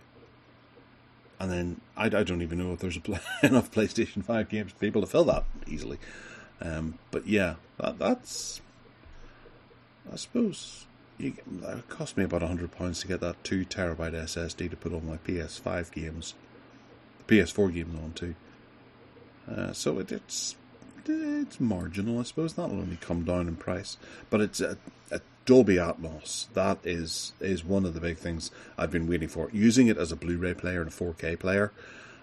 It's been sadly lacking in that. You don't have HDR10 Plus and you don't have Dolby Atmos, but you do have Dolby Atmos now. You just have HDR, which is okay, but it hardly dazzles when you're playing back 4K Ultra HDs. But this will hopefully make a big difference on discs that are compatible. Yeah. Oh, good. All right, moving on to Nintendo. They have announced that they're bringing back the good old 2004 RPG Mario game, Paper Mario, the 1,000-year door. Yeah, 1,000-year door. It'll be arriving on Switch next year, which is a bit of a bummer. It's still a bit of ways, but this is one of the most praised games on the GameCube. Everybody loved it. Put Paper Mario on the map. So it's great that it's coming back with some enhanced graphics. So I don't remember this at all. Paper Mario. Did you have a GameCube?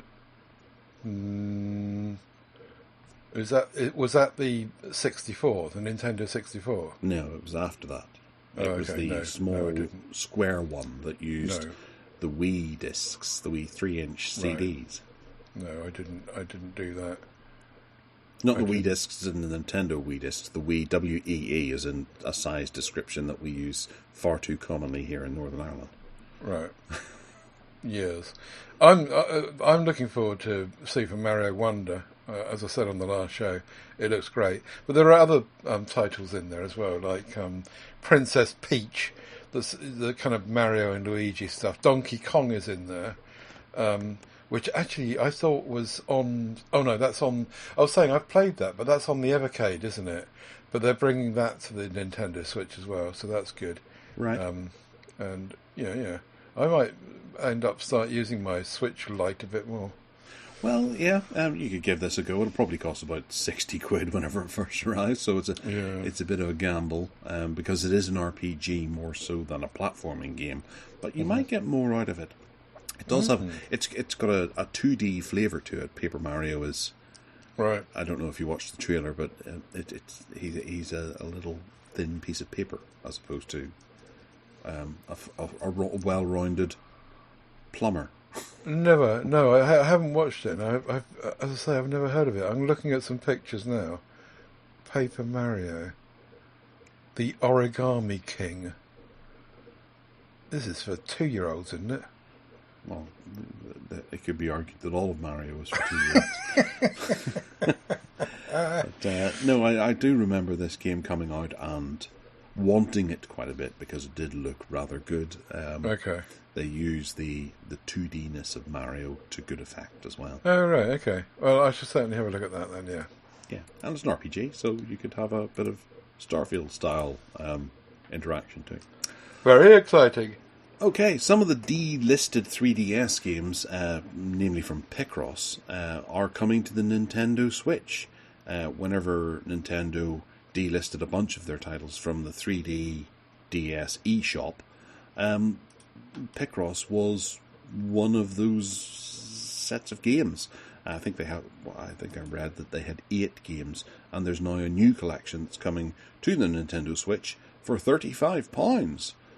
So if you owned them before, it doesn't actually mention as to whether or not you have to repurchase it, but you may have to repurchase it if you love the Picross games. Did you love the Picross games? No, I've never heard of Picross. Ah. So I'm guessing that I probably don't know these games, and I'm trying to find out what they are. Some titles of the games, and I can't see that anywhere. I think it's a series of they're sort of Tetris-y style puzzle games. Oh, puzzle games. Oh, okay, right. There was one on the Amstrad GX 4000 that looks similar to this, where you come in from the side and you go from the top. I think it's a very Mathsy style game for the dedicated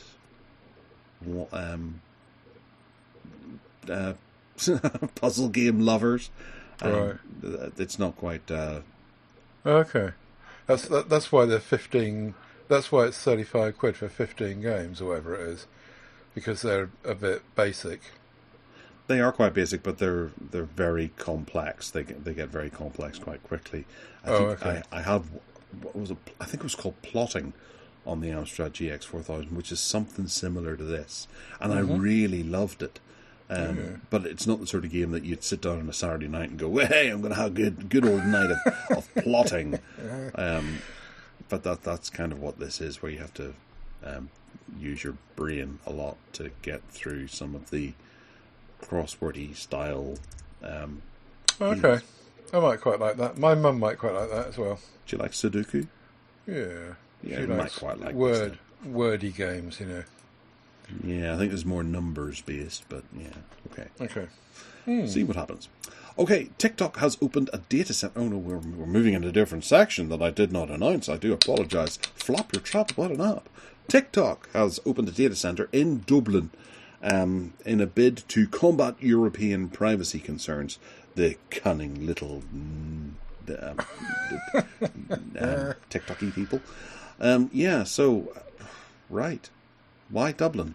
Why Dublin? Well, because it's in Europe, and they're also planting a data center in Denmark, and another one is lined up to go into Ireland somewhere later on next year. What they're clearly what they're doing is to try and say to the world, look, the Chinese-owned company is happy to prepare, because it's so broad, is happy to comply with what everyone wants us to do, and here, this proves it.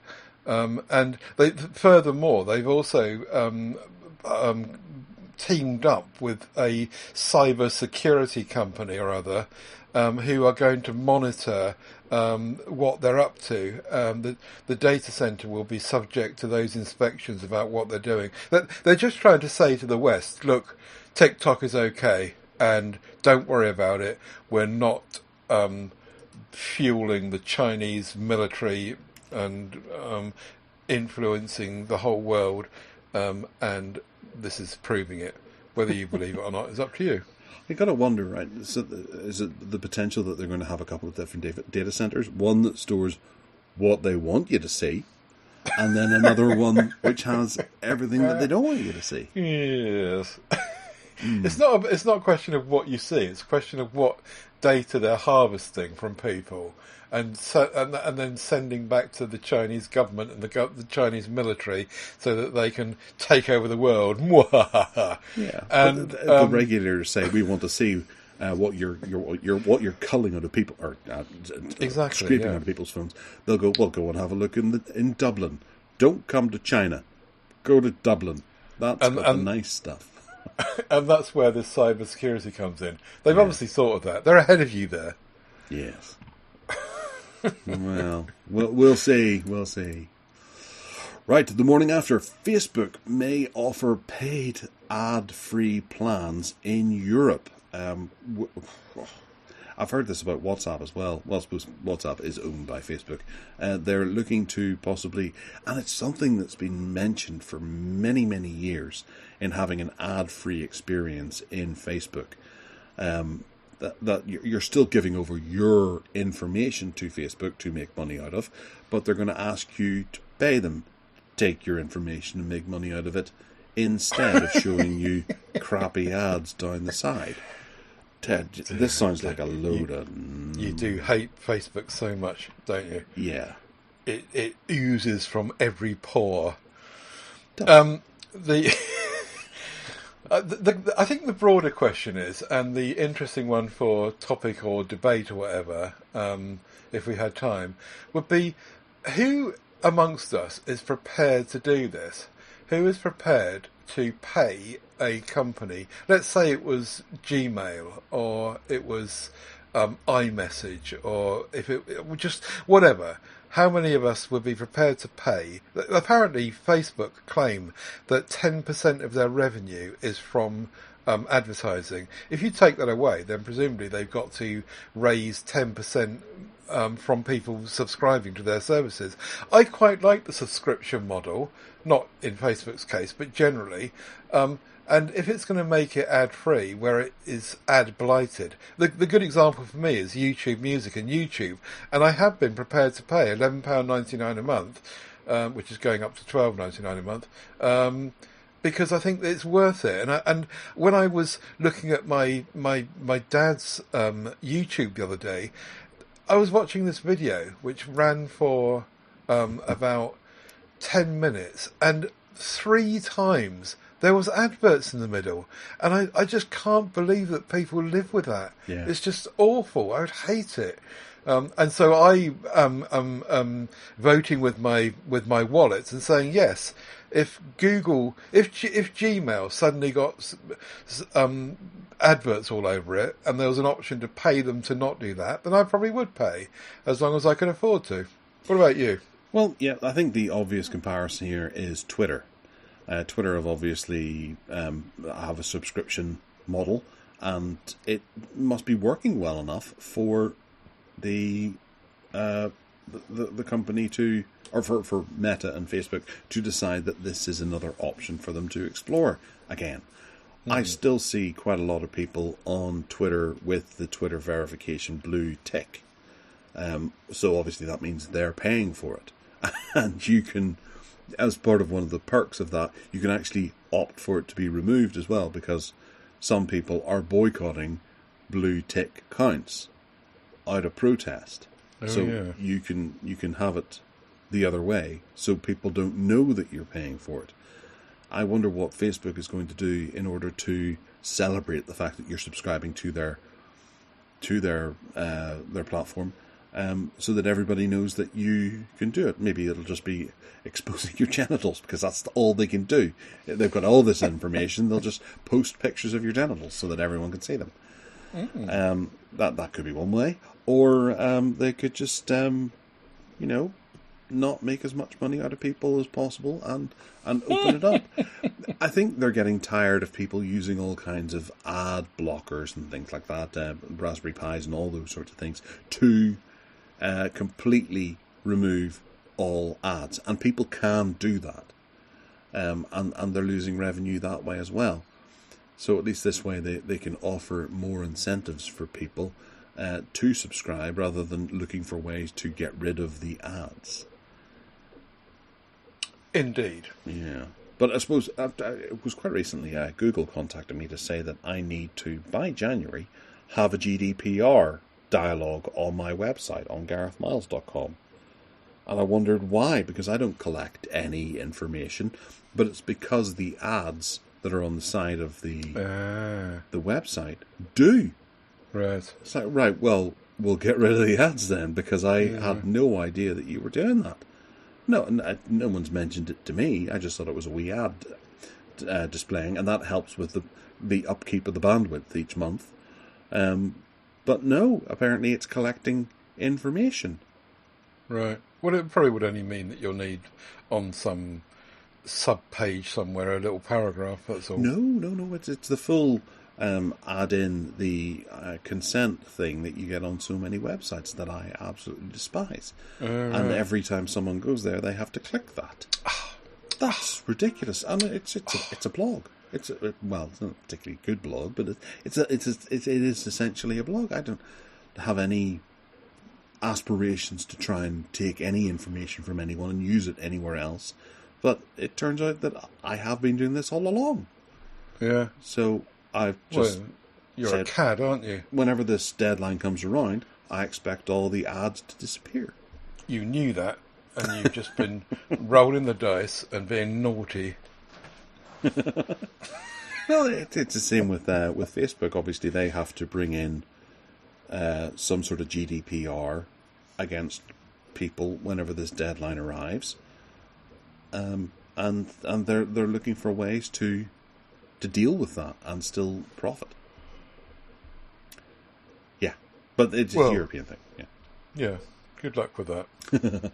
All right, Google Gallows. Ted, take us through what's happening, because people are sick of me right now. The reading mode has come back. I don't know if you noticed, but when you click on your side panel, a few weeks ago, I just suddenly noticed reading mode had gone. And now it's back, because apparently there was lots of criticism for Google for taking it away. So they quickly put it back. And it really is useful. I used it the other day, just a couple of days ago, because there was a website that would not let me copy and paste, just the text in their article to put into MeWe. And I thought, oh, bugger, how am I going to do this? Uh-huh. And sure enough, reading mode did it, turned it all into ordinary text, and I copied and pasted it. So I know that other people have more useful uses of it than that. But anyway, it's back. Yes. The next story is about Chromebooks, which is getting 10 years of automatic updates from now on. Well, actually, I think from releases from next year, instead of the 8 or 9. Well, no, it was 8, I think, that it had before. And so, 10 years of updates. Buy a new Chromebook, and you get that. Pair that up with a Fairphone, and you won't need to buy another device for a whole decade. The Gboard's Emoji Kitchen is now integrated into Google Search for web and iPhone. I was playing with that the other day, and I'd completely forgotten about the Emoji Kitchen. It is quite fun. If you want to make an emoji which is an amalgamation of two different emojis, you can do that, and the kitchen lets you do that. So that's quite good fun. They've now made it available for web and iPhone as well as being on Android before, so that's quite nifty as well.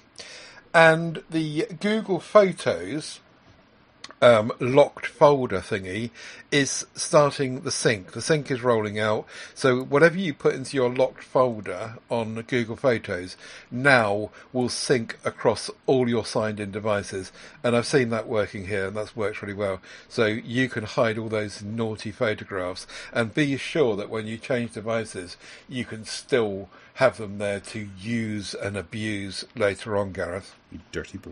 Dirty, dirty boy. I like the way they've shown the locked folder has some pictures of clouds. Like they need locking away. Yes. Well, maybe they're harp clouds. Who knows? Harp. Yeah. I've heard that in a while.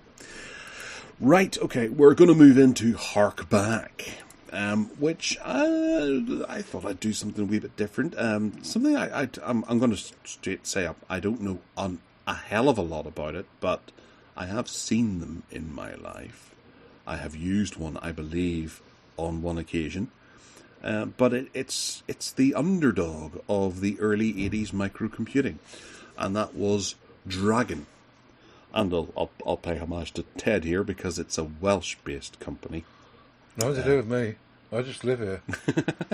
Well, it was initially in Swansea, then moved to Port Talbot, which is... that's in the Pirates of the Caribbean, isn't it, Port Talbot?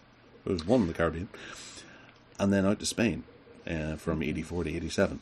But they released a couple of computers back in the early 80s whenever the microcomputers were becoming a thing, and it kind of outdid the Spectrum 48K at the time. Whilst it obviously the Dragon 32K was a computer with 32 kilobytes of memory. The Spectrum had 48. The Dragon had a few extra things that could allow for people to make a decision to buy that instead, because it was a bigger, fuller computer. It was a hefty thing with a full case around it, whereas the Spectrums of the time were an awful lot cheaper, and you could choose what way you had it, a bit like a Raspberry Pi that we were talking about earlier on. You could build it yourself, you could put it in its own thing, you could add stuff to it. This was a bigger, heftier computer that you could actually kill people with. It was that big and heavy, and it had a cartridge slot on the side, and it had an RF type thing on the back that allowed you to hook it up to a TV, and it could play games from tape, where you'd have to plug in a tape drive as well. And I think for our American listeners, this was sold through, it was the TRS, the Radio Shack. I can't see the name of it here. I didn't note it down earlier on, but the TRS 80, which is a color computer that this was based off of. But they went and they made enough changes to it that they were able to say that it was its own computer as opposed to being a clone. Whilst it was based on that, it was different. A bit like the Suzuki Ibiza and the Seat Ibiza and the Volkswagen Golf. They're separate but based on the same chassis, that kind of thing. But the problem with the Dragon 32 was that it wasn't easily compatible with the other modes of BASIC that were out there. And if someone wanted to make a port of a game, for a game to be successful, it needed to be released on as many platforms as possible.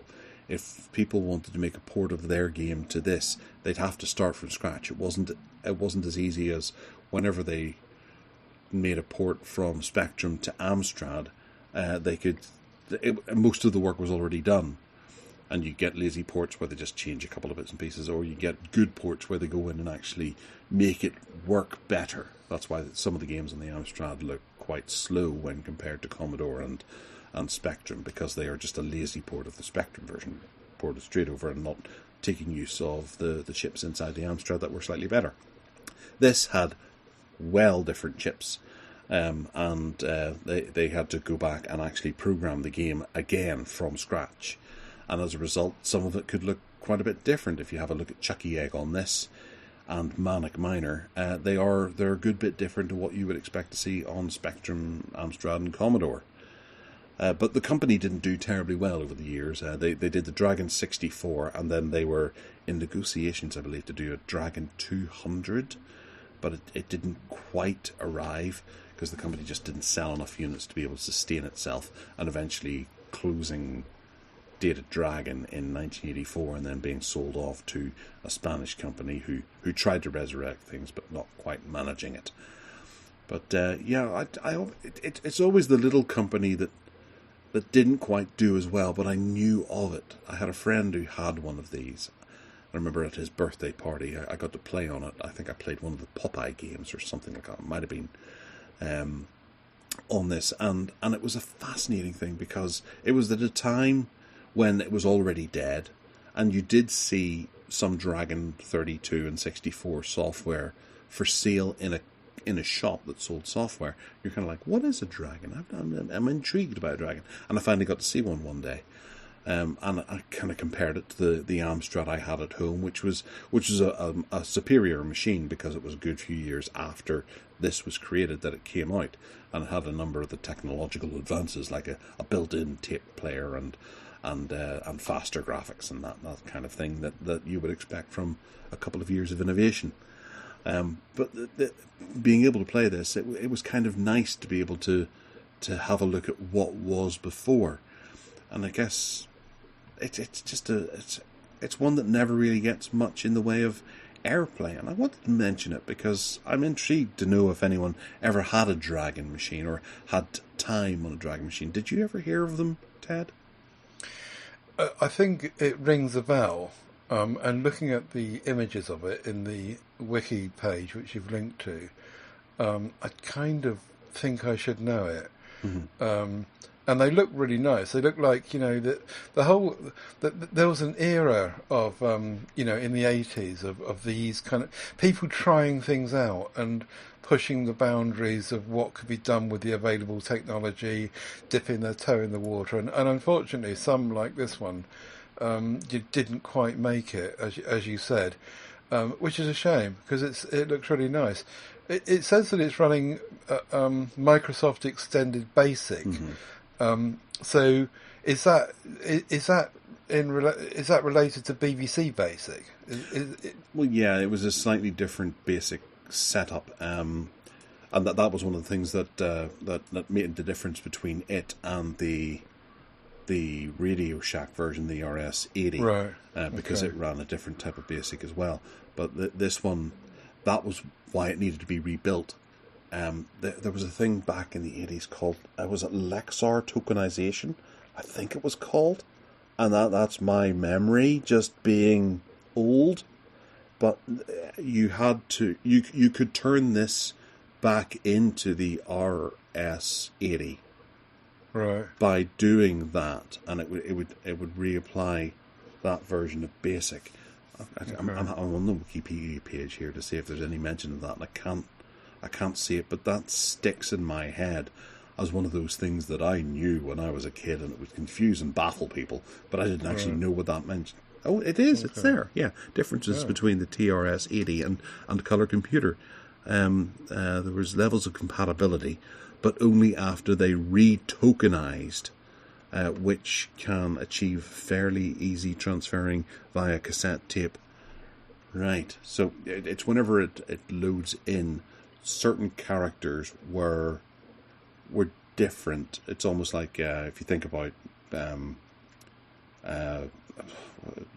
ASCII characters. Yeah. They can have different values and maybe look slightly different whenever you load them or whenever you use them.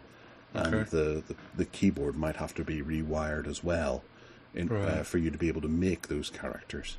Mm. So and the second thing you've linked to here is the Dragon Archive, which I guess suggests that people out there are still active with these, and there's certainly the last entry was from 2020. Yeah. Is it? This is an enthusiast page, is it? Well, yeah, I think with every retro computer, you still have people who have them somewhere.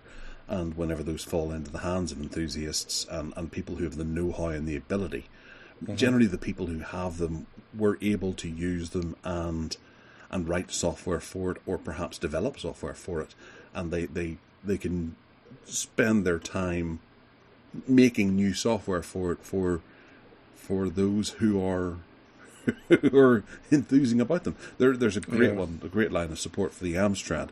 There's all kinds of new games that are still coming out for that platform, and the Dragon does have a bit of a smattering, and the Dragon Archive is one of the best places to pick up magazine articles and everything they can about it.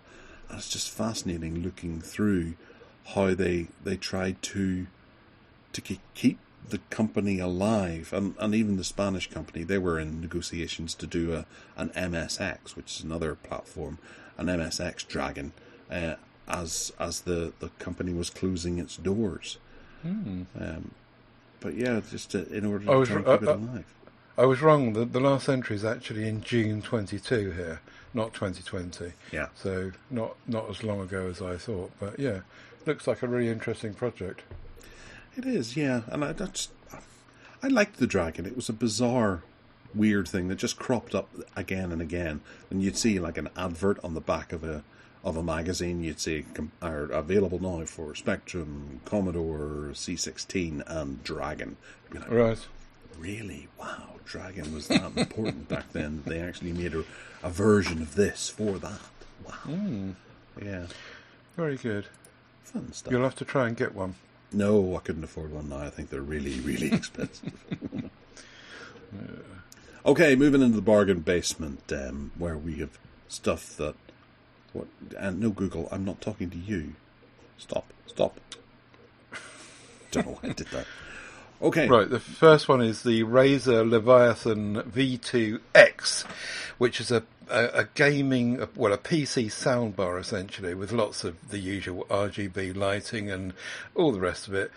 It was £100. It's now 80 quid, so 20 quid off, and they're offering me £16 times 5 months. And I'm very tempted because I like the look of that. And with my setup here, it would sit very, very nicely under my monitor and have lots of lovely, pretty lights. And yeah, £16 a month for 5 months, very, very tempting. It's a good looking device. Would you be able to set your Stream Deck on top of it? No, you would no.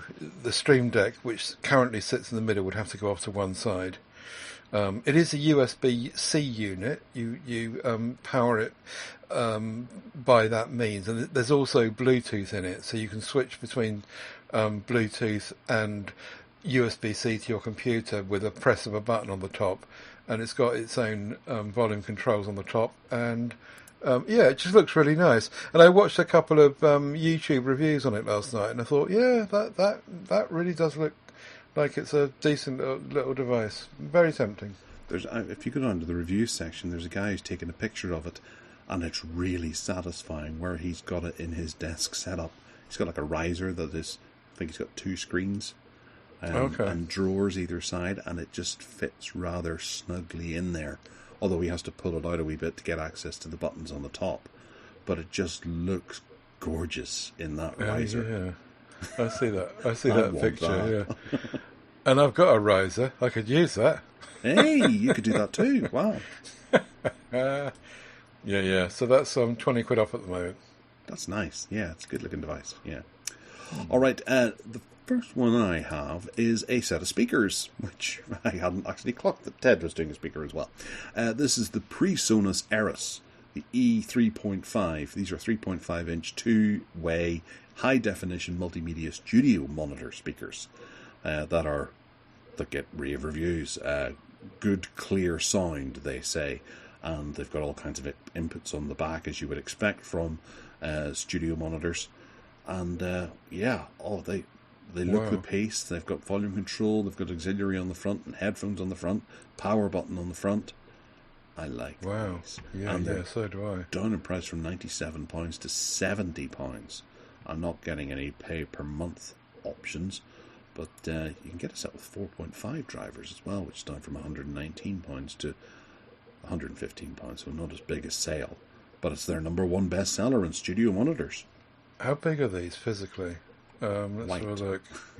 Eh? Quite. They're quite big. Yeah. I got the impression from the pictures that they looked as though they were quite dinky, but I can't see any measure. Oh, is that measurements?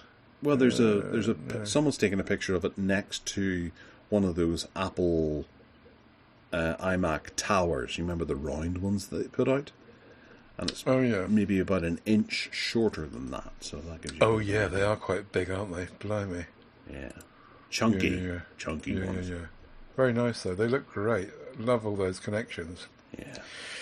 Ugreen 100-watt GAN charger, which we cover now and again. Lowest price that I've ever seen on this, £41.99. Down from 70, down from 48, and with a £6 voucher, £41.99. And I use my version of this, my one of these, all the time. Really, really good. And so, yes, cheapest price ever. Yes, I have one of those right beside me right now, charging my Samsung tablet. Excellent. We all have one. Oh, hang on a minute. The £6 voucher's gone. You bastard. Yeah, it has. The £6, so it is £47.99 now. But it's still a good price. Is that the cheapest price ever? It might just about be the cheapest. Still is, yeah. £48.99 was the cheapest beforehand. But what a shame. Yesterday there was £6 off of that. Well, from the Keeper trend, it looks like it goes up and down. Like, what is it you say, a bride's nightie? Yes. Yeah. Anyway, there you go. That's the GAN 100. Yeah. Right. Over on Amazon at the moment, they seem to be having a bit of a sale on AMD Ryzens. And the pick of the bunch is the Ryzen 9 5900X processor, which is down in price from £509 to £255.11. That's insane. Wow. That's a super... It's not the best out of that bunch. Oh, wait, hang on a second. I didn't notice. The best is there. The 5950X is not reduced in price, but it's sitting at £415, which is still pretty good. No payment plans. I would be very tempted by that because it fits my motherboard nicely. But yes, the 5900X is down to £273 and £47. That is a well-spec'd processor at a bargain price, if ever I saw one. Yeah. CCL Computers. Good company. I like them. Oh, yeah, okay.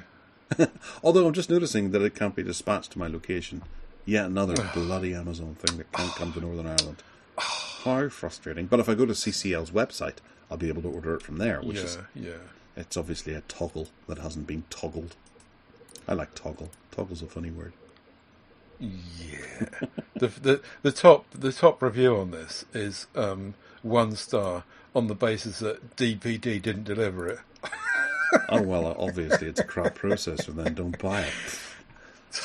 Amazon are terrible, aren't they? The other half of my Ugreen pair is this new one, which is a 300-watt GAN charger. So basically the same thing, but it's physically bigger and it does 300 watts and just can charge everything at the same time.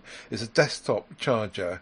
And it's just been released, as I say, at £269.99, and there's £70 off. Well, everywhere really. So the real price is no doubt £199, but not cheap. But you could just power whatever you like with that. All your laptops and devices, all at the same time. Very impressive. Yes, indeed. Wait, hang on. Fingerprint? Oh, fingerprint-free design. Right. Fingerprint security or something. Doesn't it look nice? It just looks like it's beautifully made, and it'll sit very nicely next to my... I'm not buying it, but it would do. Yeah, so that's down to £200 essentially. Yeah. And I think that probably will be the real price.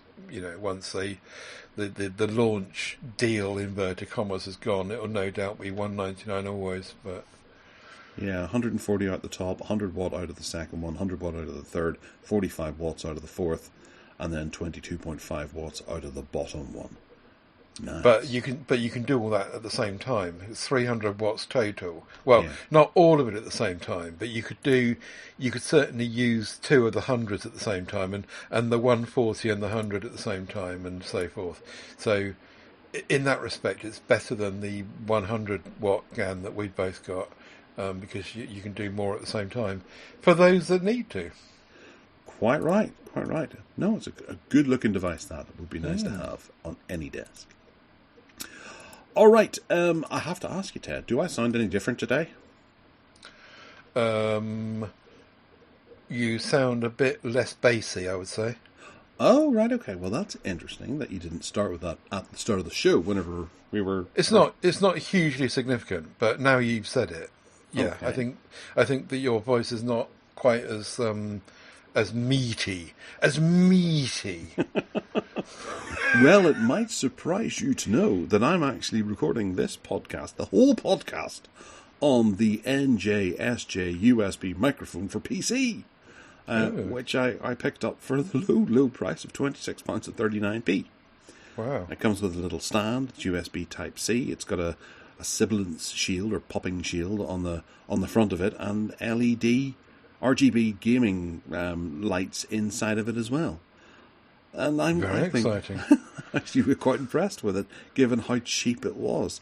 Because I wanted one with a stand, and I thought, if anything, I'll take the stand off and put my other microphone on the stand. But whenever I tested this microphone, I found it to be almost perfect. And it sounds fine. Don't get me wrong. I just don't think it's quite as good. Yeah, have you got all the lights? £100 Samsung microphone. Yeah. Of course, you're led by the price. Have you got all the lights flashing or not? Well, it's currently green at the bottom and yellow at the top, and then it'll gradually move to it's blue at the top and yellow at the bottom, and it's just flowing through the colours, and it's really quite nice. On the bottom is this little gain knob here, which I have turned to full, and I have for the entire show. But if I start turning it now, you can hear that it's going down a wee bit. And I'll bring it back up again, so I'm not muting myself too much. But it's got a headphone socket on the front, and I'm dead chuffed with it.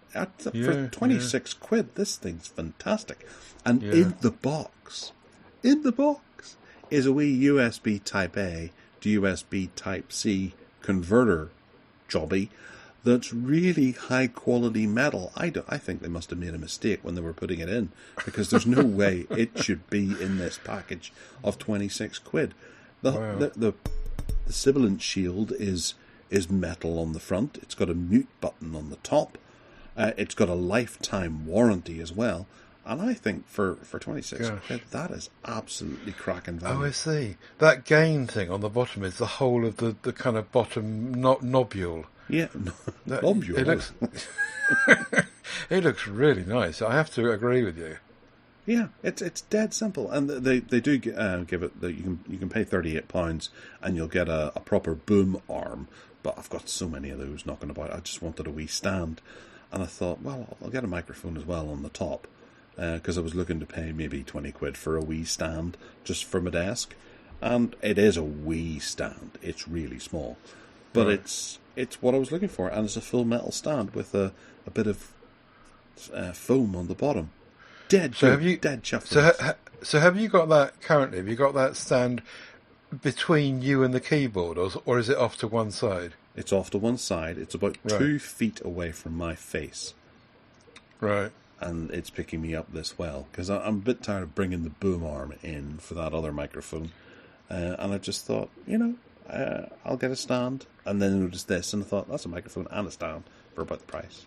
So if you move your head towards it now and keep speaking, let's see if it sounds a bit more bassy. All right, okay. Well, I'm coming in quite close right now, and I'm about it does. 4 inches away. Yeah, that sounds much better. You just got it too far away from your gob, I reckon. Well, that's better then, isn't it? Saves the listeners. Very nice. Yeah, that's a real steal, isn't it? £26. Wow. Yeah, and I'm quite liking this NJSJ company as well. I might pick up a few more of their things. Some of them look a bit gaudy, like their 2.1 speakers and subwoofer with deep bass. I can't imagine that being terribly good, but just little things like there's speaker risers as well, which I really quite like, speaker stands. Oh yeah, and they're dirt cheap. Yeah. And I might pick up a set of those as well, just to complete the setup. Yeah, very nice. Never heard of them, but yeah, that looks like a real bargain. Okay, the last one is not from Amazon, Okay. but it's from Nokia's UK website. The Nokia X30, which still has life in the old dog yet. The 256GB, 8GB version, which is the one I homed in on, is £299 now, down from £439, which it was on release. You can also buy the 128GB, 6GB version for, I think, £50 less, but it's not quite the same bargain. And yeah, it's a good looking phone. And the main reason why it fails for me is that it's got no Qi charging. But someone that doesn't want Qi charging, is a good solid buy, and that's a really good price at the moment. So yeah, that's on the Nokia UK. Oh, you can also do a bundle with earplugs and buds and stuff, which if you go to the deals page, you can bundle. Well, you actually can't bundle the 256 gig 8 gig version, but you can bundle the 128 version with buds and get an even better deal if you want to. But it's all there, so just follow your nose. Excellent, and you can find links to all of those things in the show notes below. All right, that about brings us to the end, and we're over the 2-hour mark, but not as long as last week, our last show.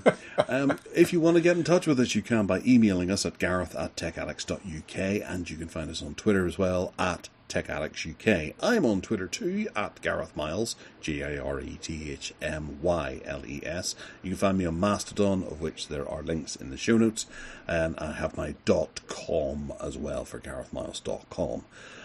Ted, littered with adverts. Privacy stealing adverts. Yes. TedSalmon.com is where you'll find me, and if you want to buy me a coffee, it's paypal.me/TedSalmon, for which I'm very grateful. I am on Mastodon, and I do dip in and out of that, but not routinely. It's more MeWe for me. So there you go, TedSalmon.com if you get lost. Great. And I think other than that, we can bid you adieu. And we'll speak to you in 2 weeks' time for another exciting, action-packed episode of Tech Addicts. Swearing and cursing. And adieu. And you. And you. Take care now. Bye.